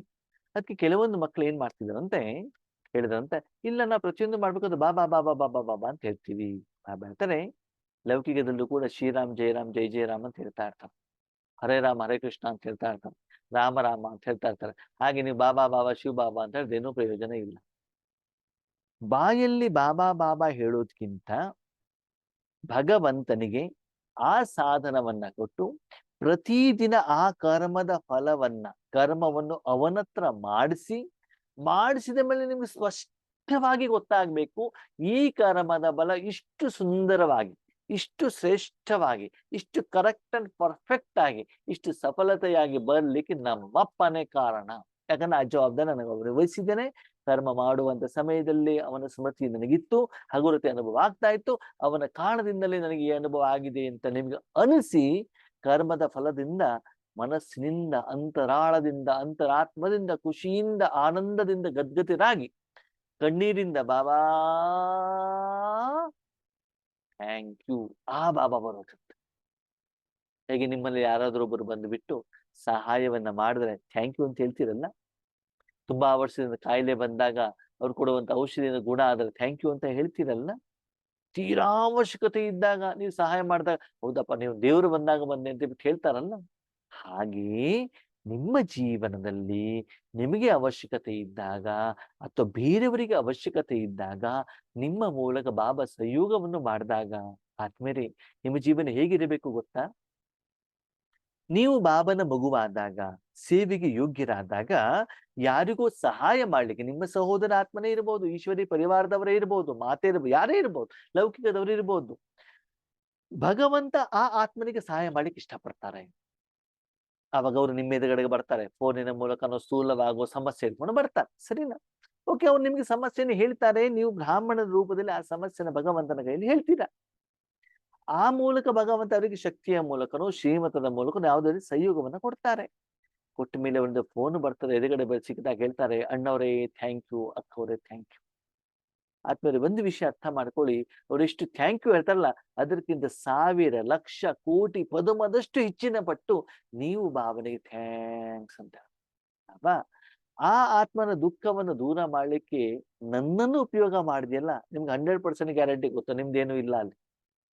ಭಗವಂತನ ಶಕ್ತಿಯಿಂದ ಅದಾಗಿರೋದು ಹೊರತು ನಂದು ಏನೇನೇನೇನೇ ಇಲ್ಲ ಅಂತ ಸ್ಪಷ್ಟವಾಗಿ ಗೊತ್ತು. ನೀವು ಮಾಡಿದ್ದೆಂಥದೂ ಇಲ್ಲ ಅಲ್ಲಿ, ನೀವು ಕೇವಲ ಅಲ್ಲಿ ಕೇಳಿದ್ದು ಅದು ಹೇಳಿದ್ದು. ಅಂದ್ರೆ ಭಗವಂತ ಆ ಕಾರ್ಯವನ್ನ ಮಾಡುವಂತ ಸಮಯದಲ್ಲಿ ಸಫಲತೆ ಆಗ್ಲಿಕ್ಕೆ ನನ್ನನ್ನು ಉಪಯೋಗ ಮಾಡಿ ಆ ಅಕೌಂಟಿನ ಲಾಭವನ್ನು ನನಗೆ ಹಾಕ್ತಾ ಇದ್ದಾರಲ್ಲ ಅಂತ ಗದ್ಗದಿರಾಗಿ ಖುಷಿಯಿಂದ ಬಾಬಾ ಅಂತ ಹೇಳುವಂತ ಸೆಕೆಂಡ್ ನಿಮ್ಮ ಜೀವನದಲ್ಲಿ 24 ಗಂಟೆಯಲ್ಲಿ ಹೆಚ್ಚಿನ ಸಮಯ ಬರಬೇಕು. ಆ ರೀತಿ ಬಾಬಾ ಬರ್ತಾ ಇದೆಯಾ, ಅಥವಾ ಕುಂತಲ್ಲಿ ನಿಂತಲ್ಲಿ ಬರೀ ಬಾಯಲ್ಲಿ ಬಾಬಾ ಬಾಬಾ ಬರ್ತಾ ಇದೆಯಾ, ಇದನ್ನ ನೀವು ಚೆಕ್ ಮಾಡ್ಕೊಳ್ಳಿ. ಅದಕ್ಕಾಗಿ ಬಾಬಾ ಏನು ಆಜ್ಞೆಯನ್ನ ಕೊಟ್ಟಿದ್ದಾರೋ, ತನುವಿನ ಬಗ್ಗೆ ಅಮೃತ ವೇಳೆಯಿಂದ ಹಿಡಿದು ರಾತ್ರಿಯವರೆಗೂ ಕೂಡ ಈ ಶರೀರ ಬಾಬಂದು, ಬಾಬಾ ಇದ್ದಿದ್ದಾರೆ, ಬಾಬನ ಶರೀರಕ್ಕೆ ಬಾಬನೇ ಸ್ನಾನ ಮಾಡಿಸ್ತಾ ಇದ್ದಾರೆ. ಬಾಬಾ ಆಹಾರ ರೆಡಿ ಮಾಡ್ಬೇಕಾದ್ರೆ ಆತ್ಮ ಅಂತ ತಿಳ್ಕೊಂಡು ಮಾಡ್ಬೇಕು, ಬಾಬನ ನೆನಪಿನಲ್ಲಿ ಮಾಡ್ಬೇಕು. ಬೇರೆಯವ್ರಿಗೆ ಆಹಾರ ಕೊಡ್ಬೇಕಾದ್ರೆ ಆ ಶಕ್ತಿಯನ್ನು ತುಂಬಿಟ್ಟು ಕೊಡ್ಬೇಕು. ನೀವು ಆಹಾರ ಸ್ವೀಕಾರ ಮಾಡ್ಬೇಕಾಗಿದ್ದಿದ್ರೆ ದೃಷ್ಟಿ ಕೊಟ್ಬಿಟ್ಟು ಬಾಬಾ ನೆನಪಿನಲ್ಲಿ ಸ್ವೀಕಾರ ಮಾಡ್ಬೇಕು. ಹೀಗೆ ಅಮೃತ ವೇಳೆಯಿಂದ ರಾತ್ರಿ ಮಲಗುವವರೆಗೂ ಕೂಡ ನಿಮ್ಗೆ ಯಾವ್ಯಾವ ಆಜ್ಞೆಗಳು ಸಿಕ್ಕಿದಾವೋ ಅದರಂತೆ ನಡೀರಿ. ನಡಿಲಿಕ್ಕೆ ಆಗೋದಿಲ್ವಾ, ನನಗೆ ಒಪ್ಸ್ಬಿಟ್ಟು ನಾನು ಮಾಡ್ತೇನೆ. ಇದಕ್ಕೆ ಬಾಬಾ ಹೇಳ್ತಾರೆ ಸಹಜ ಸಾಧನೆ. ಏಕೆ ಅಂತಂದ್ರೆ ಕೆಲವೊಂದ್ಸಲ ಮಕ್ಕಳು ಹೇಳ್ತಾರಂತೆ, ಬಾಬಾ ನೀನ್ ಹೇಳಿದ್ದೆಲ್ಲ ಮಾಡೋದು ನಮ್ಗೆ ಕಷ್ಟ ಆಗ್ತದೆ. ಯಾಕೆ ಕಷ್ಟ ಆಗ್ತದೆ? ಅವ್ಯಕ್ತ ಮುರಳಿಲಿ ಹೇಳ್ತೀಯ ಕರ್ಮಾತೀತ ಅಂತ, ಮಿಲ್ನದ ಮುರಳಿಲಿ ಹೇಳ್ತೀಯ ಅವ್ಯಕ್ತ ಪ್ರತಿಷ್ಠ ಆಗ್ಬೇಕು ಅಂತ, ಇನ್ನೊಂದು ಕಡೆಗೆ ಹೇಳ್ತೀಯ ಕರ್ಮಾತೀತ ಅಂತ, ಹೆಡ್ಡಿಂಗ್ ಅಲ್ಲಿ ಒಂದು ಹೇಳ್ತೀರಾ, ಮಧ್ಯದಲ್ಲಿ ಹೇಳ್ತೀರಾ, ಇನ್ನೊಂದು ಎಲ್ಲಾ ಹೇಳಿ ಏನ್ ಮಾಡ್ಬೇಕು ಏನ್ ಬಿಡ್ಬೇಕು ಅಂತ ನಮ್ಗೆ ಗೊತ್ತೇ ಆಗೋದಿಲ್ಲ. ಸರಿ, ನಿನ್ಗೆ ಗೊತ್ತಾಗೋದಿಲ್ಲ ತಾನೇ, ನಿನಗೆ ಅರ್ಥ ಆಗೋದಿಲ್ಲ ತಾನೇ, ನೀನ್ ನನಗೆ ಬಿಟ್ಬಿಡು, ನಾನು ನೋಡ್ಕೊಳ್ತೀನಿ. ನೋಡಿ, ನಿಮ್ಮ ಮನೇಲಿ ದೊಡ್ಡವರಿದ್ದಾಗ, ನಿಮ್ಮ ತಂದೆ ತಾಯಿಗಳಿದ್ದಾಗ ನಿಮ್ಗೆ ಏನ್ ಹೇಳ್ತಾರೆ, ಹಾಗ್ ಮಾಡು, ಹೀಗ್ ಮಾಡು, ಇದು ಮಾಡಿದ್ರೆ ಸರಿ ಆಗಿಲ್ಲ, ಅದು ಮಾಡಿದ್ರೆ ಸರಿ ಆಗಿಲ್ಲ, ನೀನ್ ಹಂಗ್ ಮಾಡ್ಬೇಕಿತ್ತು, ಹಿಂಗ್ ಮಾಡ್ಬೇಕು ಎಲ್ಲ ಹೇಳ್ತಾರೆ ತಾನೆ. ಸರಿ, ನನಗೆ ಹೇಳೋದೇನು, ನೀನೇ ಮಾಡ್ಕೊ, ನಿನಗೆಲ್ಲವನ್ನು ಜವಾಬ್ದಾರಿ ಕೊಟ್ಬಿಟ್ಟಿದ್ದೆ, ನನ್ನ ಕೈಲಿ ಕೊಟ್ಬಿಡಿ. ಅದನ್ನೇ ಮಾಡ್ತಾರೆ. ಆಜ್ಞೆ ಅಂತಂದ್ರೆ ಏನು ಅಂತಂದ್ರೆ, ಸಾಧನವನ್ನು ನನ್ನ ಕೈಲಿ ಕೊಡಿ, ನಾನು ಅದನ್ನು ಮಾಡ್ಕೊಳ್ತೇನೆ, ಅದು ಈಶ್ವರ್ಯ ಸೇವನೆ ಅಂತ ಮಾಡ್ಕೊಳ್ತೇನೆ. ಆದ್ಮೇಲೆ ಒಂದು ವಿಷಯ ಅರ್ಥ ಮಾಡ್ಕೊಳ್ಳಿ, ಈ ರೀತಿ ನೀವು ತನು ಮನ ಧನವನ್ನ ಭಗವಂತನ ಕೈಯಲ್ಲಿ ಕೊಟ್ಟಿದ್ದಿದ್ರೆ ಎದುರುಗಡೆ ಭಕ್ತ ಆತ್ಮರಾಗ್ಲಿ ಮನುಷ್ಯಾತ್ಮರಾಗ್ಲಿ ನಿಮ್ಮ ಸಹೋದರ ಆತ್ಮಗಳು ನಿಮ್ಮ ಎದುರುಗಡೆ ಬರೋದೇ ಇಲ್ಲ. ಪ್ರಶ್ನೆ ಕೇಳಲಿಕ್ಕೂ ಬರೋದಿಲ್ಲ, ಸಮಸ್ಯೆ ಹೇಳಲಿಕ್ಕೂ ಬರೋದಿಲ್ಲ. ಓಕೆ, ನೀವು ಮನಸ್ಸನ್ನ ಭಗವಂತನ ಕೈಯಲ್ಲಿ ಕೊಟ್ಟಾಗ ಬಾಬಾನ ಕೇಳ್ಕೊಳ್ತಾರೆ, ನಿಮ್ಮ ಮೂಲಕ ಬಾಬಾ ಶಕ್ತಿಯನ್ನ ಕೊಟ್ಟು ಸಮಸ್ಯೆನೇ ಪರಿಹಾರ ಮಾಡ್ತಾರೆ. ಆಗ ಪ್ರಶ್ನೆ, ಬಾಬಾ ನಮ್ಮನ್ನು ಉಪಯೋಗ ಮಾಡ್ಕೊಂಡಿದ್ರೆ ಹೆಂಗ್ ಗೊತ್ತಾಗ್ತದೆ? ಹೆಂಗ ಅರ್ಥ ಆಗುತ್ತೆ ಅಂದ್ರೆ, ಕರ್ಮದ ನಡುವೆ ನಿಮ್ಮ ತನು ಮನದ ಮೂಲಕ ಭಗವಂತನ ಶಕ್ತಿ ಪ್ರವಾಹ ಆಗಿದ್ ಗೊತ್ತಾಗ್ತಾ ಇರ್ತದೆ. ಗೊತ್ತಾಗ್ತಾ ಇದೆ ಅಂತಂದ್ರೆ ಭಗವಂತ ಯಾವುದೋ ಆತ್ಮಗಳಿಗೆ ಪಂಚತತ್ವಗಳಿಗೆ ಸಹಾಯವನ್ನ ಸಹಯೋಗವನ್ನ ಕೊಡ್ತಾ ಇದ್ದಾರೆ ಅಂತ ಅರ್ಥ. ಅವಾಗ ನೀವು ತಿಳ್ಕೊಳ್ಬೇಕು, ಬಾಬಾನನ್ನು ಉಪಯೋಗ ಮಾಡ್ಕೊಳ್ತಾ ಇದ್ದಾರೆ. ನನ್ನ ಮಕ್ಕಳು ಲಕ್ಷ್ಯ ಚೆನ್ನಾಗಿ ಇಟ್ಕೊಂಡಿದ್ದಾರೆ, ಅದಕ್ಕೆ ಲಕ್ಷಣಗಳಿಲ್ಲ. ಸದಾ ಹಗೂರವಾಗಿರ್ಬೇಕು, ಡಬಲ್ ಲೈಟ್ ಇರಬೇಕು, ಟೆನ್ಷನ್ ಫ್ರೀ ಆಗಿರ್ಬೇಕು. ಮಗು ಟೆನ್ಷನ್ ಫ್ರೀ ಯಾವಾಗಿರ್ತದೆ? ಮನೇಲಿ ಸ್ಕೂಲಲ್ಲಿ ಫುಲ್ ಟೆನ್ಷನ್, ಮನೆಗೆ ಬಂತು ಅಮ್ಮನನ್ನು ನೋಡ್ತು ಅಂತ ತಕ್ಷಣದಲ್ಲಿ ಅಮ್ಮನ ಬಳಿಯಲ್ಲ ಕೂತ್ಕೊಳ್ತು, ಕೈಯಲ್ಲಿ ಮೊಬೈಲ್ ಹಿಡ್ಕೊಳ್ತು, ಮುಗೀತು. ಓಕೆ, ಶೂ ತೆಗಿಯೋ ಕೆಲ್ಸನೂ ಅಮ್ಮಂದೆ, ಸಾಕ್ಸ್ ತೆಗಿಯೋ ಕೆಲ್ಸನೂ ಅಮ್ಮಂದೆ, ಬಟ್ಟೆ ತೆಗಿಯೋ ಕೆಲ್ಸನೂ ಅಮ್ಮಂದೆ, ಸರಿನಾ? ಸ್ನಾನ ಮಾಡಿಸೋದು ಅಮ್ಮಂದೆ, ಎಲ್ಲ ಕೆಲ್ಸ ಅಮ್ಮಂದೆ. ಅಮ್ಮ ಬಾಯಿ ಓಪನ್ ಮಾಡಿದ್ರೆ ಮಾಡ್ಕೊಂಡು ತಿಂತಾ ಇರ್ತಿದ್ರೆ, ಗಮನ ಮಾತ್ರ ಮೊಬೈಲ್ ಅಲ್ಲಿ ಆಟ ಆಡೋದೇ ಇರ್ತದೆ ಅಲ್ವಾ? ಹಾಗೆ ಇಲ್ಲಿ ಬಾಬಾ ಹೇಳ್ತಾರೆ, ನೀವು ದೊಡ್ಡವರು ಆಗ್ತಾ ಆಗ್ತಾ ಆಗ್ತಾ ಹೋದಾಗ ಎಲ್ಲ ಜವಾಬ್ದಾರಿ ಬಾಬಾನೇ ಕೊಟ್ಬಿಡಿ. ಬಾಬಾನೇ ಕೊಟ್ಬಿಡಿ ಅಂತ ನಾವು ಆರಾಮಾಗಿ ಕೂತ್ಕೊಂಡ್ಬಿಡ್ತಾ ಅಲ್ಲ, ಎಲ್ಲಾ ಕರ್ಮವನ್ನ ಮಾಡಿ ಅದ್ರ ಬಾಬಾ ಮಾಡ್ತಾ ಇದ್ದಾರೆ ಹೇಳುವಂತ ಮನೋಭಾವ ಇಲ್ಲಿ. ಗುಡಿಯಲ್ಲಿ ಬಾಬಾ ಕೂತ್ಕೊಂಡಿದ್ದಾರೆ ಅಂತ ಅರಿವಿ ಇಲ್ಲಿ ಇಲ್ಲ. ಬಾಬಾ ನಿಮ್ಮ ಜೊತೆಯಲ್ಲಿರುವಂತಹ ಸಪ್ತಗುಣದ ಲೈಟ್ನೆಸ್ ಫೀಲಿಂಗ್ ಬರ್ಬೇಕು. ಲೈಟ್ನೆಸ್ ಇದೆ ಅಂತಂದ್ರೆ ಬಾಬಾ ಮಾಡ್ತಿದ್ದಾರೆ ಅಂತ ನಿಮ್ಗೆ ಗೊತ್ತಾಗತ್ತೆ ಆತ್ಮೇನೆ. ಈಗ ನಾವು ಕೂಡ ಈಶ್ವರಿ ಜ್ಞಾನವನ್ನು ಹೇಳ್ತೀವಲ್ವಾ, ಹೇಳ್ಬೇಕಾದ್ರೆ ಎಷ್ಟು ಬಾಬನ ಜೊತೆ ಕನೆಕ್ಟ್ ಆಗಿರ್ತೀವಿ ಅಂತಂದ್ರೆ ಆ ಸಮಯದಲ್ಲೇ ಬಾಬನ ಆ ಶಬ್ದದ ಗೂಢ ಅರ್ಥ ನಮ್ಗೆ ಗೊತ್ತಾಗ್ತದೆ. ಸುತ್ತಮುತ್ತಲು ಎಷ್ಟು ಸೆಕೆ ಇದ್ರೂ ನನಗೆ ಅದರ ಅರಿವು ಆಗೋದಿಲ್ಲ. ಹೊರಗಡೆ ಶಬ್ದದ ಅನುಭವನೂ ಕೂಡ ನನಗೆ ಆಗೋದಿಲ್ಲ. ಅದು ಒಂದ್ಸಲ ಕ್ಲಾಸ್ ಮುಗೀತು, ಬಾಬನಿಂದ ಆ ಕನೆಕ್ಷನ್ ಕಟ್ ಮಾಡಿದ್ವಿ ಅಂದ ತಕ್ಷಣ ರೂಮ್ ನಲ್ಲಿ ಎಷ್ಟು ಸೆಕೆ ಇದೆ, ಎಷ್ಟು ಬಿಸಿ ಬರ್ತದೆ, ಎಷ್ಟು ಬೆವರು ಬರ್ತದೆ ಅಂತ ಅವಾಗ ಗೊತ್ತಾಗತ್ತೆ. ಅದು ನಮ್ಗೆ ಸ್ಪಷ್ಟವಾಗಿ ಗೊತ್ತಾಗತ್ತೆ. ಈ ಜ್ಞಾನವನ್ನು ಬಾಬಾನೇ ತಿಳಿಸ್ತಾ ಇದ್ದಾರೆ, ಬೇರೆ ಯಾರು ಈ ರೀತಿ ತಿಳಿಲಿಕ್ಕೆ ಸಾಧ್ಯವಿಲ್ಲ. ಅದಕ್ಕಾಗಿ ಬಾಬಾ ಏನ್ ಹೇಳ್ತಾರೆ, ಮಕ್ಕಳೇ, ಇಲ್ಲದಕ್ಕಿಂತ ಇಂಪಾರ್ಟೆಂಟ್ ಬ್ರಾಹ್ಮಣರ ಇರುವಂತದ್ದು ಜೀವನದಲ್ಲಿ ಸಂಕಲ್ಪ, ಸಮಯ, ಶ್ವಾಸ. ಅನಾವಶ್ಯಕವಾಗಿ ವ್ಯರ್ಥವಾಗಿ ಸಂಕಲ್ಪವನ್ನ ವೇಸ್ಟ್ ಮಾಡಬೇಡಿ. ಸಂಕಲ್ಪ ವೇಸ್ಟ್ ಅಂತಂದ್ರೆ ಏನು? ಇನ್ನೊಂದು 4 ಫ್ಲೋರ್ ಬಿಲ್ಡಿಂಗ್ ಕಟ್ಟಬೇಕು, ಇನ್ನು 5 ಎಕರೆ ಜಮೀನ್ ಮಾಡ್ಬೇಕು, ಇನ್ನು ಬಂಗಾರ ಮಾಡಬೇಕು, ಈ ಎಲ್ಲ ಸಂಕಲ್ಪಗಳಿದಾವಲ್ಲ, ಇದರಿಂದ ಏನೂ ಪ್ರಯೋಜನ ಇಲ್ಲ, ಇದರಿಂದೆಲ್ಲ ವಿನಾಶ ಆಗತ್ತೆ. ಸರಿ, ನೀವು ಈಶ್ವರಿ ಸೇವೆಯನ್ನ ಮಾಡ್ತಾ ಇದ್ದೀರಿ, ಆ ಮೂಲಕ ಈ ಎಲ್ಲ ಸಾಧನಗಳು ನಿಮ್ಗೆ ಸಿಕ್ಕಿದ್ದಾವೆ, ನೋ ಪ್ರಾಬ್ಲಮ್. ಬಾಬಾ ಅವನಿಗೆ ಬೇಕಾದ್ರೆ ಅವ್ನು ಕಟ್ಕೊಂಡಿದ್ದಾನೆ, ನಿಮ್ದೇನು ಅಲ್ಲ. ದಾದೇವ್ರು ಇದ್ದಾಗ ಯಜ್ಞದಲ್ಲಿ ದೊಡ್ಡ ದೊಡ್ಡ ಬಿಲ್ಡಿಂಗ್ ಅನ್ನು ಕಟ್ಟಿದ್ದಾರೆ. ಅದು ದಾದೇವ್ರು ಎಂದೂ ಹೇಳಿಲ್ಲ ಇದು ನಂದು ಅಂತ. ದಾದೇವ್ರ ಹೆಸರಿನಲ್ಲಿ ಒಂದೇ ಒಂದು ಸ್ಟೇಟ್ ಬ್ಯಾಂಕ್ ಆಫ್ ಇಂಡಿಯಾದಲ್ಲಿ ಯಾವುದೇ ಬ್ಯಾಂಕಲ್ಲಿ SB ಅಕೌಂಟ್ ಇಲ್ಲ. ಯಜ್ಞಕ್ಕೋಸ್ಕರ, ಮಕ್ಕಳಿಗೋಸ್ಕರ ಬಾಬಾ ಮಾಡ್ಕೊಂಡು ನನಗೇನಿಲ್ಲ ಅಲ್ವಾ? ಹಾಗೆ ಏನಿದ್ದು ಕೂಡ ಈಶ್ವರಿ ಸೇವೆಯಿಂದ ಬಾಬಾ ಮಾಡ್ಕೊಂಡಿದ್ದಾರೆ ಹೊರತು ನಂದೇನೂ ಇಲ್ಲ. ಸಮಯವನ್ನ ವೇಸ್ಟ್ ಮಾಡಬೇಡಿ. ಫಿಲ್ಮ್ ನೋಡೋದು, ಸೀರಿಯಲ್ ನೋಡೋದು, ಟಿವಿ ನೋಡೋದು, ಆಮೇಲೆ ಊರ್ ಸುತ್ಲಿಕ್ಕೆ ಹೋಗೋದು, ವೀಕೆಂಡ್ ಪಾರ್ಟಿ ಮಾಡೋದು, ಮೊಬೈಲ್ ನೋಡೋದು, ಈ ರೀತಿ ಸಮಯವನ್ನ ವ್ಯರ್ಥ ಮಾಡಬೇಡಿ. ಒಂದೊಂದು ಶ್ವಾಸದಲ್ಲೂ ಕೂಡ ಬಾಬನ ನೆನಪಿರಬೇಕು. ಶ್ವಾಸ ನಿಂತೋಗ್ಬಿಟ್ರೆ ಹಾರ್ಟ್ ಸ್ಟಾಪ್ ಆಗ್ಬಿಡ್ತವೆ, ಮನುಷ್ಯನಿಂದ ಆತ್ಮ ಶರೀರ ಬಿಟ್ಬಿಡ್ತಾನೆ ಅಲ್ವಾ? ಹಾಗೆ ಒಂದೊಂದು ಶ್ವಾಸದಲ್ಲೂ ಕೂಡ ಆ ಬಾಬನ ಶಕ್ತಿ, ಶಾಂತಿ. ಹೇಗೆ ನಿಮ್ಮ ಮನೆಯಲ್ಲಿ ಈ ಬೇಸಿಗೆ ಕಾಲದಲ್ಲಿ ಒಂದು 10 ನಿಮಿಷ ಕರೆಂಟ್ ಹೋಗ್ಬಿಡ್ಲಿ, ಏನಾಗ್ತದೆ ಹೇಳಿ ನೋಡೋಣ? ಫ್ಯಾನ್ ಹಾಕೊಂಡಿರ್ತಾರೆ, ಮಧ್ಯಾಹ್ನ ಸಮಯದಲ್ಲಿ ಕರೆಂಟ್ ಹೋಗ್ಬಿಟ್ಟು ಎಷ್ಟು ಬಿಸಿ ಆಗ್ತದೆ. ಹಾಗೆ ನಿಮ್ಮ ಜೀವನದಲ್ಲಿ ಬಾಬಾ ಇಲ್ಲ ಅಂತಂದ್ರೆ ಆ ವಿಕಾರದ, ಆ ದುಃಖದ, ಆ ನೋವಿನ ಆ ವ್ಯತ್ಯಾಸ ನಿಮ್ಗೆ ಗೊತ್ತಾಗ್ಬೇಕು. ಅದಕ್ಕಾಗಿ ಮಕ್ಕಳೇ, ಸಣ್ಣ ಪುಟ್ಟ ವಿಷಯಗಳಲ್ಲಿ ತುಂಬಾ ಮನಸ್ಸನ್ನ ಇಡಬೇಡಿ. ಒಂದೇ ಜನ್ಮ ಇದೆ, ಸ್ವಲ್ಪನೇ ಸಮಯ ಇದೆ, ಇದರಲ್ಲಿ ದಯವಿಟ್ಟು ಹುಡುಗಾಟಿಕೆ ಮಾಡಬೇಡಿ. ಮುಂದೆ ನಿಮ್ಮ ಜೀವನ ಹೇಗಿರುತ್ತೋ ಗೊತ್ತಿಲ್ಲ, ಯಾವ ಕಾಯಿಲೆಗಳು ಬರ್ತವೆ ಗೊತ್ತಿಲ್ಲ, ಯಾವ ಆತ್ಮ ಯಾವಾಗ ಶರೀರ ಬಿಡುತ್ತೋ ಗೊತ್ತಿಲ್ಲ, ಯಾರ ಜೀವನ ಎಲ್ಲಿ ಅಂತ್ಯವಾಗುತ್ತೋ ಗೊತ್ತಿಲ್ಲ. ಅದಕ್ಕಾಗಿ ಮಕ್ಕಳೇ, ಇದರ ಬಗ್ಗೆ ಸ್ವಲ್ಪ ಸೀರಿಯಸ್ ಆಗಿರಿ. ಬಾಬಾ ಹೇಳ್ತಾರೆ, 24 ಗಂಟೆ 5 ನಿಮಿಷನೂ ಕೂಡ ವೇಸ್ಟ್ ಆಗಬಾರ್ದು. 5 ಗಂಟೆ ಅಲ್ಲ, 5 ನಿಮಿಷನೂ ಕೂಡ ನನಗೆ ವೇಸ್ಟ್ ಆಗಬಾರ್ದು. ನಿರಂತರವಾಗಿ ಈಶ್ವರಿ ಸೇವೆ ನಡೀತಾ ಇರಬೇಕು. ಅದರ ಕಡೆ ಗಮನ ಕೊಡಿ. ಓಕೆ, ಅದಕ್ಕೆ ಬಾಬಾ ಅವಾಗೊಂದು ಹೇಳಿದ್ರಲ್ಲ, ಒಡಿಸ್ಸಾದಲ್ಲಿ ಸಮುದ್ರದ ಬಿರುಗಾಳಿ ಬಂದಿದ್ದು, ಹಾಗೆ ಪ್ರಪಂಚದಲ್ಲಿ ಸದಾ ಕಾಲ ರಾವಣನ ಬಿರುಗಾಳಿ ಬರ್ತಾ ಇರ್ತದೆ. ಜನರಿಗೆ ಬೇರೆ ಬೇರೆ ಬೇರೆ ಸಮಯದಲ್ಲಿ ಬೇರೆ ಬೇರೆ ರೀತಿಯ ಪರಮಾತ್ಮನ ಅವಶ್ಯಕತೆ ಇರ್ತದೆ. ಆ ಎಲ್ಲ ಆತ್ಮರಿಗೆ ನೀವು ಈಶ್ವರಿಯ ಶಕ್ತಿಯ ಮೂಲಕ ಸಹಯೋಗವನ್ನ ಕೊಡ್ತಾ ಇದ್ದೀರಾ, ಅದನ್ನು ಹೆಚ್ಚಿಗೆ ಮಾಡ್ತಾ ಇದ್ದೀರಾ. ಬ್ರಾಹ್ಮಣನಾಗಿ ಮುಂದೆ ಕೊಡಲಿಕ್ಕೆ ಶಕ್ತಿಯನ್ನ ಜಮಾ ಮಾಡ್ಕೊಂಡಿದ್ದೀರಾ. ಇವಾಗಿನಿಂದನೇ ದಾನ ಮಾಡ್ತಾ ಇದ್ದೀರಾ, ದಾತ ಆಗಿದ್ದೀರಾ, ಅಥವಾ ಬರೀ ನಿಮಗೋಸ್ಕರ ಬಾಬಾ ಪ್ರಮೋಷನ್ ಕೊಡು, ಇನ್ಕ್ರಿಮೆಂಟ್ ಕೊಡು, ಬಿಲ್ಡಿಂಗ್ ಕೊಡು, ಮಕ್ಕಳಿಗೆ ಮದುವೆ ಮಾಡು, ಬರೀ ಸ್ವಯಂಗೋಸ್ಕರ ಮಾತ್ರ ಮಾಡ್ಕೊಳ್ತಿದ್ದೀರೋ? ಸ್ವಯಂಗೋಸ್ಕರ ಆತ್ಮಕ್ ಮಾಡ್ಕೊಂಡು ಏನು ತೊಂದರೆ ಇಲ್ಲ ಆತ್ಮೀಯರೇ. ಶರೀರಕ್ಕೋಸ್ಕರ ಮಾಡ್ತೀರಾ, ಧನಕ್ಕೋಸ್ಕರ ಮಾಡ್ತೀರಾ ಅಂತಂದ್ರೆ ಆ ಹಣವನ್ನ ನೀವು ಇಲ್ಲೇ ತಿಂದು ತೇಗಿ ಇಲ್ಲೇ ಖಾಲಿ ಮಾಡ್ದಂಗಾಯ್ತು. ನೀವು ಭವಿಷ್ಯಕ್ಕೋಸ್ಕರ ಮುಂದಿನ ಜನ್ಮಕ್ಕೆ ಏನನ್ನೂ ತೆಗೆದುಕೊಂಡು ಹೋಗಲಿಕ್ಕೆ ಆಗೋದಿಲ್ಲ. ಅದಕ್ಕಾಗಿ ನಿಮ್ಮನ್ನ ನೀವು ಚೆಕ್ ಮಾಡ್ಕೊಳ್ಳಿ. ಪುರುಷಾರ್ಥಕ್ಕೋಸ್ಕರನಾದ್ರೂ ಇರ್ಬೋದು, ವಿಶ್ವ ಕಲ್ಯಾಣಕ್ಕೋಸ್ಕರನಾದ್ರೂ ಇರ್ಬೋದು. ಅದಕ್ಕಾಗಿ ಬೆಳಗಿಂದ ಸಾಯಂಕಾಲದವರೆಗೂ ಕೂಡ ಸದಾ ಕಾಲ ಬಾಬನ ಮತದಂತನೇ ನಡೀತಾ ಇರಬೇಕೆ ಹೊರತು ಅದರಲ್ಲಿ ಮನ್ಮತ ಪರಮತ ಇರಕೂಡದು. ಏನೇ ಮಾಡದಿದ್ರು ಬಾಬಾ ಏನ್ ಮಾಡ್ಲಿ, ಬಾಬನಿಗೆ ಕೇಳ್ಬೇಕು. ಪಕ್ಕದಲ್ಲಿ ಬಾಬನನ್ನು ಕುಳಿಸ್ಬೇಕು. ಫಸ್ಟ್ ಬಾಬನಿಗೆ ಕೇಳಿ, ಆಮೇಲೆ ಬೇರೆಯವ್ರ ಹತ್ರೆಲ್ಲ ಮಾತಾಡಿ, ಎಲ್ಲ ಆದ್ಮೇಲೆ ಮತ್ತೆ ಬಾಬನಿಗೆ ಕೇಳಿ, ಬಾಬಾ ಏನ್ ಮಾಡ್ಲಿ. ನೀವು ಕೇಳಿ ನೋಡಿ, ಬಾಬಾ ಮುರಳಿ ಹೆಂಗ್ ಉತ್ತರ ಕೊಡ್ತಾರೆ, ಅಥವಾ ನಿಮಿತ್ತ ಆತ್ಮಗಳ ಮೂಲಕ ಹೇಗೆ ಉತ್ತರವನ್ನ ಕೊಡ್ತಾರೆ, ಅಥವಾ ಯಾವುದೇ ಕರ್ಮವನ್ನು ಬಾಬನಿಗೆ ಹೇಳ್ಬಿಟ್ಟು ಮಾಡಿದಾಗ ಅದ್ರಲ್ಲಿ ಹೇಗೆ ನಿಮಗೆ ಸಫಲತೆ ಇರ್ತದೆ ಹೇಳೋದನ್ನ ಬಾಬಾ ಏನ್ ಹೇಳ್ತಾರೆ, ಚೆಕ್ ಮಾಡ್ಕೊಳ್ಳಿ ಮಕ್ಕಳೇ. ಮತ್ತು ವಿಶೇಷವಾಗಿ ಬಾಬಾ ಏನ್ ಹೇಳಿದ್ರು, ಮಕ್ಕಳೇ, ಕುಮಾರರಾದಂತ ನೀವೇನ್ ಮಾಡಿದ್ರಿ, ಏನ್ ಸೇವೆ ಮಾಡ್ತಾ ಇದ್ದೀರಾ, ವರ್ತಮಾನ ಸಮಯದಲ್ಲಿ ಯಾವುದರ ಅವಶ್ಯಕತೆ ಇದೆ.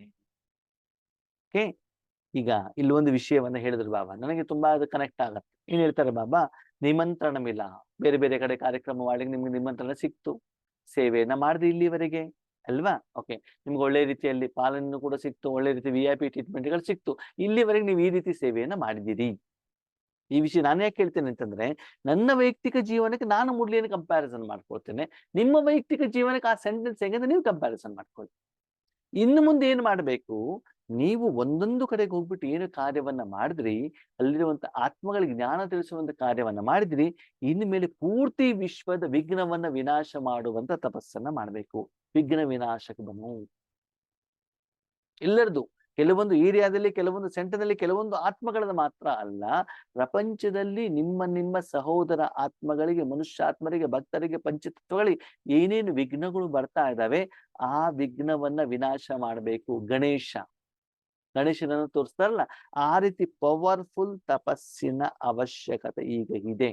ಕೇವಲ ನಿಮ್ಮ ಮನೆಯಲ್ಲಿ, ನಿಮ್ಮ ಕುಟುಂಬದಲ್ಲಿ, ನಿಮ್ಮ ಸಂಸಾರದಲ್ಲಿ, ನಿಮ್ಮ ಸೇವಾ ಕೇಂದ್ರದಲ್ಲಿ, ನಿಮ್ಮ ಝೋನಲ್ಲಿ ಮಾತ್ರ ಅಲ್ಲ, ಈ ವಿಶ್ವ ಕಲ್ಯಾಣಕಾರಿ ಆಗಿರುವಂತ ಕಾರಣದಿಂದ ಆ ಕೆಲಸಕ್ಕೆ ಹೆಚ್ಚಿನ ಒತ್ತನ್ನ ಕೊಡಬೇಕು. ಮತ್ತೆ ಮಧುಬನಕ್ಕೆ ಬಂದಿದ್ದೀರಲ್ಲ, ವಾಪಸ್ ಹೋದ್ಮೇಲೆ ಅಬ್ಬ ಹಾಗಾಯ್ತು, ಹೀಗಾಯ್ತು, ಮತ್ತೊಂದಾಯ್ತು, ಮಗದೊಂದಾಯ್ತು, ಈ ಸಮಸ್ಯೆ ಬಂತು, ತೊಂದರೆಗಳು ಬಂತು ಅಂತ ಹೇಳ್ಬೇಡಿ. ಓಕೆ ಅಷ್ಟೇ ಬರೀಬೇಕಂತ, ನಾನು ಚೆನ್ನಾಗಿದ್ದೀನಿ ಬಾಬಾ, ಓಕೆ, ಎಲ್ಲಾ ಕೆಲಸ ನೀವ್ ಹೆಂಗ್ ಹೇಳಿದ್ರೆ ಹಂಗ್ ಮಾಡ್ಕೊಂಡು ಹೋಗ್ತಾ ಇದ್ದೀನಿ. ಅದಕ್ಕೆ ಸಹಜ ಸಾಧನ ಯಾವುದು ಅಂತಂದ್ರೆ, ಬಾಬನಿಗೆ ಎಲ್ಲವನ್ನ ಒಪ್ಪಿಸಿಬಿಟ್ಟು ಬಾಬಾ ಕರ್ಮ ಮಾಡ್ತಾ ಇದ್ದಾರೋ ಇಲ್ಲೋ ಅಂತ ನೋಡುದು. ತನ್ ಮನ್ ಧನ್. ಬಾಬಾ ಹೇಳ್ತಾರೆ, ಇಷ್ಟು ದಿನ ನಾನು ಮಧುರ ಮಕ್ಕಳೇ ತನುಮನ ಧನ ಕೊಡಿ ಅಂತ ಕೇಳಿದೆ, ಬೇಡದೆ ನಿಮ್ಮ ಪಕ್ಕದಲ್ಲೇ ಕೂತ್ಕೊಂಡೆ, ಬೆಳಗಿಂದ ಸಾಯಂಕಾಲ ಯಾವಾಗ ಮಗು ಮನಸ್ಸನ್ನ ಕೊಡುತ್ತೆ ಅಂತ ನಾನು ನೋಡ್ತಾ ಹೋದೆ. ಈಗ ನಾನು ಕೇಳೋದಿಲ್ಲ, ಆರ್ಡರ್ ಅನ್ನ ಪಾಸ್ ಮಾಡಿದ್ದೀನಿ. ಆ ಮಕ್ಕಳು ತುಂಬಾ ಬುದ್ಧಿವಂತರು.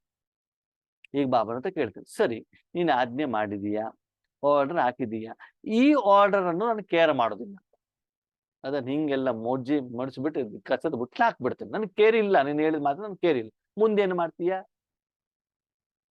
ಹೌದು, ನೀನು ಅಪಾಯಿಂಟ್ಮೆಂಟ್ ಕೊಟ್ಟಿರೋದು ಹೌದು, ನಾವು ಅಪಾಯಿಂಟ್ಮೆಂಟ್ ತಗೊಂಡಿರೋದು ಹೌದು, ನೀನು ಆರ್ಡರ್ ಮಾಡಿರೋದು ಹೌದು, ನಾನು ಅದನ್ನ ಕೇರ್ ಮಾಡೋದಿಲ್ಲ. ನಿನ್ನ ಆರ್ಡರ್ನ ಹರಿದು ಬಿಸಾಕ್ತೇನೆ, ಸುಟ್ಟಾಕ್ತೇನೆ. ಏನು ಮಾಡ್ತೀಯಾ? ಇದು ನನ್ನ ಲಾಸ್ಟ್ ವಾರ್ನಿಂಗ್, ಪ್ರೀತಿಯ ಪತ್ರ. ಇದನ್ನು ನೀನು ಕೇಳಲಿಲ್ಲ ಅಂತಂದ್ರೆ ಮುಂದೆ ಇಂಥ ಸಮಸ್ಯೆನ ನಾನೇ ನಿನ್ನ ಜೀವನದಲ್ಲಿ ತರಿಸಿರ್ತೇನೆ. ರೋಗಗಳು, ಕಾಯಿಲೆಗಳು, ಅಸಫಲತೆ, ಚಿಂತೆ, ಟೆನ್ಷನ್ ಈ ರೀತಿ ತಂದಿರ್ತೇನೆ. ಹಗಲು ರಾತ್ರಿ ನಿದ್ರೆ ಮಾಡದೆ, ಊಟ ಮಾಡ್ದೇನೆ ಬಾಬಾ ಬಾಬಾ ಬಾಬಾ ಬಾಬಾ ಬಾಬಾ ಅಂತ ಹೇಳ್ಬೇಕು, ಕಷ್ಟ ಮಾಡಿರ್ತೀನಿ. ನೀನು ಕೇಳಲಿಲ್ಲ ಅಂದ್ರೆ ನಾನು ಬಿಡೋದೇ ಇಲ್ಲ. ಏನಾದ್ರೂ ಒಂದು ಮಾಡಿಟ್ಬಿಟ್ಟು ನಿನ್ನ ಹತ್ರ ಅಷ್ಟು ಪುರುಷಾರ್ಥ ಸಾಧನೆ ಮಾಡಿಬಿಟ್ಟೆ ನಾನೇನ್ ಮಾಡ್ತೇನೆ, ಕರ್ಕೊಂಡು ಹೋಗ್ತೇನೆ. ನಾನು ನಿನ್ನೆ ಸೇವಾಗಲ್ಲಿ ಒಂದ್ ಕಡೆ ಸೇವೆಗೆ ಹೋದಾಗ ಹೇಳ್ತಾ ಇದ್ದೆ, ನಾವು ಚಿಕ್ಕವರಿದ್ದಾಗ ಸಾಯಂಕಾಲ ಮನೆಗೆ ಬಂದ್ಬಿಟ್ಟು ತಿಂಡಿ ತಿನ್ಕೊಂಡ್ಬಿಟ್ಟು ಆಟ ಆಡ್ಲಿಕ್ಕೆ ಹೋಗ್ತಿದ್ವಿ. ಸರಿನಾ? ಆಟ ಆಡ್ಲಿಕ್ಕೆ ಹೋದ್ರೆ ಅಪ್ಪ ಏನ್ ಮಾಡ್ತಿದ್ರು, ಕರ್ಕೊಂಡು ಹೋಗ್ಲಿ ಬರ್ತಾ ಇದ್ರು. ಬಂದು ಸುಮ್ನೆ ಬರ್ಬೇಕು ತಾನೆ, ಬರ್ತಿರ್ಲಿಲ್ಲ, ಮತ್ತೆ ಆಟ ಆಡ್ತಾ ಇದ್ವಿ. ಅಲ್ಲೊಂದು ಮರದಿಂದ ಒಂದು ಕೋಲ್ ತೆಗೆದು ದರ ದರ ದರ ಎಳ್ಕೊಂಡ್ ಬರ್ತಾ ಇದ್ರು. ಅವಾಗ ಟಿವಿ ಇರ್ಲಿಲ್ಲ, ಮನೆ ಎದುರುಗಡೆಗೆಲ್ಲ ಜನ ಕೂತ್ಕೊಳ್ಳೋರು, ಅವ್ರು ನೋಡ್ತಾ ಇರೋರು, ನಮ್ ಕಣ್ಣಲ್ಲಿ ನೀರು, ಮೂಗಲ್ ನೀರು ಎಲ್ಲ ಮಾಡ್ಕೊಂಡು ಅವ್ರ ಎದುರುಗಡೆಗೆ ತಂದೆ ಎಳ್ಕೊಂಡು ಬರೋರು. ಬಂದು ಸುಮ್ನೆ ಕೂತ್ಕೊಳ್ತಿದ್ರಾ? ಕೂತ್ಕೊಂಡ್ಬಿಟ್ಟು ಹೋಮ್ ವರ್ಕ್ ಮಾಡು ಅಂತ ಕಳಿಸೋರು. ಕಣ್ಣಲ್ಲಿ ನೀರು ಬರ್ತಾ ಇದೆ, ಗೊಳೋ ಅಂತ ಅರ್ತಾ ಇದೆ, ಮೂಗಲ್ ಸಿಂಬಳ ಬರ್ತಾ ಇದೆ. ಓಕೆನಾ? ಸರಿಯಾಗಿ ಮಾಡಿಲ್ಲ ಅಂದ್ರೆ ಕಾಲ್ ಮೇಲೆ ರಪ್ ಅಂತ ಒಂದ್ ಏಟ್ ಬೀಳೋದು. ಸರಿನಾ? ಅದನ್ನ ಮಾಡೋದು ಯಾಕಾಯ್ತು ಹೇಳಿ ನೋಡೋಣ. ಸ್ಕೂಲಿಂದ ಬಂದ ಮೇಲೆ ಸುಮ್ನೆ ಹೋಮ್ ವರ್ಕ್ ಮಾಡ್ತಾ ಕೂತ್ಕೊಂಡಿದ್ರ, ಅಪ್ಪ ಪಕ್ಕದಲ್ಲಿ ಕೂತ್ಕೊಳ್ತಿದ್ರ, ಕೋಲಿಂದ ಏಟು ಕೊಡ್ತಾ ಇದ್ರ? ಇಲ್ಲ ತಾನೆ. ಹಾಗೆ ಬಾಬಾ ಹೇಳ್ತಾರೆ, ಮಾಯಲ್ಲ, ನಿಮ್ಮ ಕರ್ಮದ ಲೆಕ್ಕಾಚಾರ ಅಲ್ಲ, ನಾನೇ ನಿಮಗೆ ಯಮಧರ್ಮರಾಯನಾಗಿ ಇಂಥ ಸಮಸ್ಯೆಗಳನ್ನ, ಇಂಥ ವಿಘ್ನಗಳನ್ನ, ಇಂಥ ತೊಂದರೆಗಳನ್ನ ತಂದಿರ್ತೇನೆ. ರಾತ್ರಿ ನಿದ್ರೆ ಇಲ್ದೇನೆ ಹಗಲು ರಾತ್ರಿ ಕಣ್ಣಲ್ಲಿ ಎಣ್ಣೆ ಹಾಕೊಂಡು ಬಾಬಾ ಬಾಬಾ ಬಾಬಾ ಬಾಬಾ ಅಂತ ಹೇಳುವಂತ ಪರಿಸ್ಥಿತಿ ತರ್ತೇನೆ. ನಾಳೆ ದಿನ ಜನರ ಎದುರುಗಡೆಗೆ ಬೇರೆ ಕಡೆಗೆಲ್ಲ ಪಾಂಪ್ಲೆಟ್ಸ್ ಕೊಟ್ಟು ಭಾಷಣ ಮಾಡಿಬಿಟ್ಟು ಬ್ರಹ್ಮಕುಮಾರಿ ಸಿಗೋದು, ಶಾಂತಿ ಸಿಗ್ತದೆ, ಸಂತೋಷ ಸಿಗ್ತದೆ, ಆನಂದ ಸಿಗ್ತದೆ ಅಂತ ಬಿಟ್ಟು ನೀವು ಟೆನ್ಷನ್ ಅಲ್ಲಿ ಇದ್ರೆ ಜನ ನಿಮ್ಮನ್ನು ನೋಡ್ಬಿಟ್ಟು ಅಳ್ತಾರೋ ನಗತಾರೋ? ಮಕ್ಕಳೇ, ನಿಮ್ಮಿಂದ ಬಾಬನ ಹೆಸರು ಹಾಳಾಗತ್ತೋ ಹಾಳಾಗಲ್ವೋ? ಇಷ್ಟೆಲ್ಲ ಇವ್ರು ಭಾಷಣ ಮಾಡ್ಬಿಟ್ಟು ಇವ್ರ ಜೀವನದಲ್ಲಿ ನೋಡಿ ಇವ್ರ ಹತ್ರ ಇರುವಂತ ಸಮಸ್ಯೆ ಬೇರೆ ಎಲ್ಲೂ ಇಲ್ಲ. ಯಾಕಿಲ್ಲ? ಯಾಕಂದ್ರೆ ಸಮಯದ ಅನುಸಾರ ನಾನು ಏನು ಜ್ಞಾನವನ್ನು ಹೇಳಿದೆನೋ ಅದನ್ನು ನೀನು ಕಾರ್ಯರೂಪದಲ್ಲಿ ತಂದಿಲ್ಲ. ಅದು ಮುಖ್ಯವಾದಂತ ಕಾರಣ. ಅದಕ್ಕಾಗಿ ಈಗ ನನ್ನಿಂದ ಹೊರಡ್ತಾ ಇರುವಂತ ಕೊನೆಯ ಪತ್ರ ಇದು, ಆರ್ಡರ್. ಇದನ್ನ ನೀನು ಫಾಲೋ ಮಾಡಲಿಲ್ಲ ಅಂದ್ರೆ ನೆಕ್ಸ್ಟ್ ಶಿಕ್ಷಣೆ. ಬಾಬಾ ಸುಂದರವಾದ ಮಾತನ್ನು ಹೇಳ್ತಾರೆ, ನಾನು ತಂದೆಯಾಗಿ ನ್ಯಾಯಾಧೀಶನ ಚೇಲಲ್ಲಿ ಕೂತ್ಕೊಂಡು ನನ್ನ ಮಕ್ಕಳಿಗೆ ಶಿಕ್ಷೆ ಬರೆಯೋದು ನನಗೆ ಇಷ್ಟವಾಗುವುದಿಲ್ಲ. ಭಗವಂತ ಹೇಳ್ತಾರೆ, ಈ ಪ್ರಪಂಚದ ನಾಟಕದ ಅಂತಿಮ ಸಮಯದಲ್ಲಿ ವಿಶ್ವದಲ್ಲಿ ಭಗವಂತನ ಪ್ರತ್ಯಕ್ಷತೆ ಏನಾಗೋದಿದೆ, ಪ್ರಪಂಚದ ಎಲ್ಲರಿಗೂ ಏನು ಭಗವಂತನ ಬಂದಿದ ಅಂತ ಗೊತ್ತಾಗ್ಬೇಕು. ಅವಾಗ 3 ಲೈನ್ಗಳು ಇರ್ತಾವಂತೆ. ಒಂದು, ಭಗವಂತನ ರೈಟ್ ಹ್ಯಾಂಡ್ ಆಗಿ ಯೋಗ್ಯ ಮಕ್ಕಳಾಗಿ ಸಾಕ್ಷಾತ್ಕಾರ ಮಾಡಿಸ್ಲಿಕ್ಕೆ ನಿಮಿತ್ತವಾಗಿರುವಂತ ಆತ್ಮರು ಯಾರು ಇವತ್ತು ಬಾಬಾ ಹೇಳಿದಂಗೆ ತನು ಮನಧನವನ್ನು ಸಂಪೂರ್ಣವಾಗಿ ಬಾಬನಿಗೆ ಒಪ್ಪಿಸಿದವರು. ಸರಿ, 24/7 ಆಗಲ್ಲ, ಒಪ್ಕೊಳ್ಳೋಣ. 5 ನಿಮಿಷ, 10 ನಿಮಿಷ, ಅರ್ಧ ಗಂಟೆ, 1 ಗಂಟೆ, ಹೀಗೆ ಸಮಯವನ್ನು ಜಾಸ್ತಿ ಮಾಡ್ತಾ ಹೋಗಿ, ಬಾಬನ ಹತ್ರ ಕೊಡ್ತಾ ಕೊಡ್ತಾ ಕೊಡ್ತಾ ಹೋಗಿ. ಎರಡನೆಯವರು ಯಾರು ಸಾಕ್ಷಾತ್ಕಾರ ಮಾಡ್ಲಿಕ್ಕೆ ನಿಮಿತ್ತರಾಗಿದ್ದಾರೋ ಅವರಿಗೆ ಎದುರುಗಡೆ ಕುತ್ಕೊಂಡ್ಬಿಟ್ಟು ಭಕ್ತರಾಗಿ ಬಾಬನ ಮಕ್ಕಳಾಗಿ ಸಾಕ್ಷಾತ್ಕಾರ ಮಾಡಿಸ್ಕೊಳ್ಳುವಂತ. ಅವ್ರು ಜ್ಞಾನ ಕೇಳಲ್ಲ, ನಿಮ್ಮತ್ತ ಪ್ರಶ್ನೆಗಳನ್ನು ಕೇಳೋದಿಲ್ಲ, ನಿಮ್ಮತ್ತ ಚರ್ಚೆನೂ ಮಾಡೋದಿಲ್ಲ. ನೀವು ನಿಮಿತ್ತವಾಗಿ ಕುಂತಿರ್ತಿರೋ, ಯಾರಿಗೆ ಬಣ್ಣ, ಯಾರಿಗೋ ಕಿರಣ, ಯಾರಿಗೋ ಅಲ್ಲ, ಯಾರಿಗೋ ಮಹಾವೀರ, ಯಾರಿಗೋ ಬುದ್ಧ, ಯಾವ್ಯಾವ್ದು ರೂಪದಲ್ಲಿ ಭಗವಂತ ಸಾಕ್ಷಾತ್ಕಾರವನ್ನು ಮಾಡಿಸ್ತಾರೆ. ಸಾಕ್ಷಾತ್ಕಾರ ಮಾಡುವಂತವ್ರು, ಇನ್ನೊಂದು ಮಾಡಿಸಲಿಕ್ಕೆ ನಿಮಿತ್ತವಾಗಿರುವಂಥದ್ದು. 2 ಲೈನ್. 3ನೇ ಲೈನ್ ಯಾರು ಅಂತಂದ್ರೆ, ಬಾಬನ ಮಗುವಾಗಿ ಜ್ಞಾನವನ್ನ ಕೇಳಿ ಬಾಬನ ಜೊತೆ ಜೀವನವನ್ನ ಮಾಡಿ ಬಾಬನಿಗೆ ಡೈವರ್ಸ್ ಕೊಟ್ಟು ಲೌಕಿಕಕ್ಕೆ ಹೋಗಿ ಬಾಬನ ನಿಂದನೆಯನ್ನ ಮಾಡಿಸಿ ಬಾಬನಿಂದ ಶಾಪವನ್ನ ಪಡ್ಕೊಂಡು ಈಗ ಆ ಲೈನಲ್ಲಿ ಇಟ್ಕೊಂಡು ಅಯ್ಯೋ ನಮಗೆ ಅವಕಾಶ ಇದ್ರೂ ಕೂಡ ನಾನು ತಪ್ಪು ಮಾಡಿದ್ವಲ್ಲ ಅಂತ ಆ ಆತ್ಮಗಳ ಕಣ್ಣಲ್ಲಿ ರಕ್ತದ ಕಣ್ಣೀರು ಬರುತ್ತೆ. ನಾನು ಮಗುವನ್ನು ಜನ್ಮ ಕೊಟ್ಟು ಪಾಲನೆ ಕೊಟ್ಟು ಇಷ್ಟೆಲ್ಲಾ ದೊಡ್ಡದು ಮಾಡಿ ನನ್ನ ಎದುರುಗಡೆಗೆ ನನ್ನ ಮಗು ಈ ರೀತಿ ಮಾಡಿದ್ರೆ ನಾನು ಅಪ್ಪನಿಗೆ ನನಗೆ ಇಷ್ಟವಾಗುತ್ತಾ? ಅದಕ್ಕಾಗಿ ಅದನ್ನ ನೀವು ಮಾಡಬೇಡಿ. ಅದಕ್ಕೆ ಈಗ ನಾನು ಹೇಳಿರುವಂತ ಮಾತನ್ನ ಸ್ವಲ್ಪ ಸೀರಿಯಸ್ ಆಗಿ ಕೇಳಿ ಅಂತ ಬಾಬಾ ನಿಮ್ಮಲ್ಲಿ ವಿನಂತಿನೂ ಮಾಡ್ತಾ ಇದ್ದಾರೆ, ಆರ್ಡರು ಕೂಡ ಪಾಸ್ ಮಾಡ್ತಾ ಇದ್ದಾರೆ. ಅದನ್ನ ನೀವು ಎಷ್ಟು ಸೀರಿಯಸ್ ಆಗಿ ತಗೊಳ್ತೀರಿ, ಕಾರ್ಯರೂಪದಲ್ಲಿ ತಗೊಳ್ತಿರೋ ಅಷ್ಟು ನಿಮಗೆ ಸಹಜವಾಗತ್ತೆ, ಆತ್ಮೀಯರೇ, ಸರಳವಾಗತ್ತೆ, ಕಷ್ಟ ಅಂತ ಅನ್ಸೋದಿಲ್ಲ. ಈ ರೀತಿ 4 ಕಡೆಯ ಬಾಬ್ದಾದಾರವರ ಆಜ್ಞಾಕಾರಿ ಮಕ್ಕಳಿಗೆ ಕೇವಲ ಈ ಮುರಳಿಯಲ್ಲ, ಪ್ರತಿದಿನ ಯಾವ ಮುರಳಿನ ಬಾಬಾ ಹೇಳ್ತಾರೋ ಅದರಂತೆ ಫಾಲೋ ಮಾಡುವಂಥವ್ರು, ಸದಾ ವಿಘ್ನ ವಿನಾಶಕ ಮಕ್ಕಳಿಗೆ ನಿಮ್ಮಷ್ಟೇ ಅಲ್ಲದೆ ಎಲ್ಲರ ವಿಘ್ನವನ್ನು ದೂರ ಮಾಡುವಂತ ಆತ್ಮಗಳಿಗೆ, ಅಂದ್ರೆ ಮನೆಯಲ್ಲಿ ಒಂದು ಬಲ್ಬ್ ಆಗ್ಬಿಡಿ, ಸೂರ್ಯನಾಗಿ ಎಲ್ಲರ ಅಜ್ಞಾನ ಅಂಧಕಾರದ ಕತ್ತಲನ್ನು ಹೋಗಲಾಡಿಸುವಂತ ಮಾಸ್ಟರ್ ಜ್ಞಾನ ಸೂರ್ಯರಾಗಿ ವಿಘ್ನವನ್ನು ದೂರ ಮಾಡಿ ಸದಾ ಶ್ರೀಮತದಂತೆ ನಡೆದು ಸಹಜವಾಗಿ ಆರಾಮಾಗಿ ಮೌಜಿಂದ ನಡೀತುವಂತ, ಪರಿಶ್ರಮದಿಂದ ಮುಕ್ತರಾಗಿರುವಂತ, ಸದಾ ಹಾರುವಂತ ಮತ್ತು ಹಾರಿಸುವಂತ, ಎಲ್ಲಾ ಖಜಾನೆಗಳಿಂದ ಭಂಡಾರದ ಭರ್ಪೂರ ಆಗಿರುವಂತ, ತಂದೆಯ ಸಮೀಪ ಇರುವಂತವರು, ತಂದೆಯ ಸಮಾನ ಇರುವಂತಹ ಮಕ್ಕಳಿಗೆ ಬಾಬ್ದಾದಾರವರ ತುಂಬಾ ತುಂಬಾ ತುಂಬಾ ನೆನಪು, ಪ್ರೀತಿ ಮತ್ತು ನಮಸ್ತೆ. ಅದರಲ್ಲೂ ವಿಶೇಷವಾಗಿ ಕುಮಾರರು ವ್ಯಥಕ್ಕಾಗಿರ್ತಾರೆ, ಸದಾ ಎವರ್ ರೆಡಿ ಆಗಿರ್ತಾರೆ, ಸದಾ ಹಾರ್ತಾ ಇರ್ತಾರೆ, ಬೇರೆಯವರಿಗೂ ಹಾರಿಸ್ತಾ ಇರ್ತಾರೆ. ಅಂತ ಕುಮಾರರಿಗೆ ಬಾಬ್ದಾದಾರರಿಂದ ವಿಶೇಷ ಪ್ರೀತಿ. ನಮ್ಗೇನು ಹೇಳಿಲ್ಲ ಅಂತ ಮಾತ್ರ ಯೋಚನೆ ಮಾಡಬೇಡಿ, ಮುಂದಿನ ದಿನಗಳಲ್ಲಿ ನಿಮ್ಮ ಬಗ್ಗೆನೂ ಬಾಬಾ ಹೇಳ್ತಾರೆ. ಕುಮಾರರಿಗಂತ ಇದು ನಮ್ಗೆ ಅಪ್ಲೈ ಆಗಿಲ್ಲ ಅಂತ ತಿಳ್ಕೊಬೇಡಿ, ನೀವು ಕೂಡ ಏನ್ ಮಾಡ್ಬೋದು, ಇದನ್ನ ಕಾರ್ಯದಲ್ಲಿ ತರಬಹುದು, ನಂಬರ್ 1 ಬರಬಹುದು. ಓಕೆ, ಅಚ್ಚಾ, ಓಂ ಶಾಂತಿ.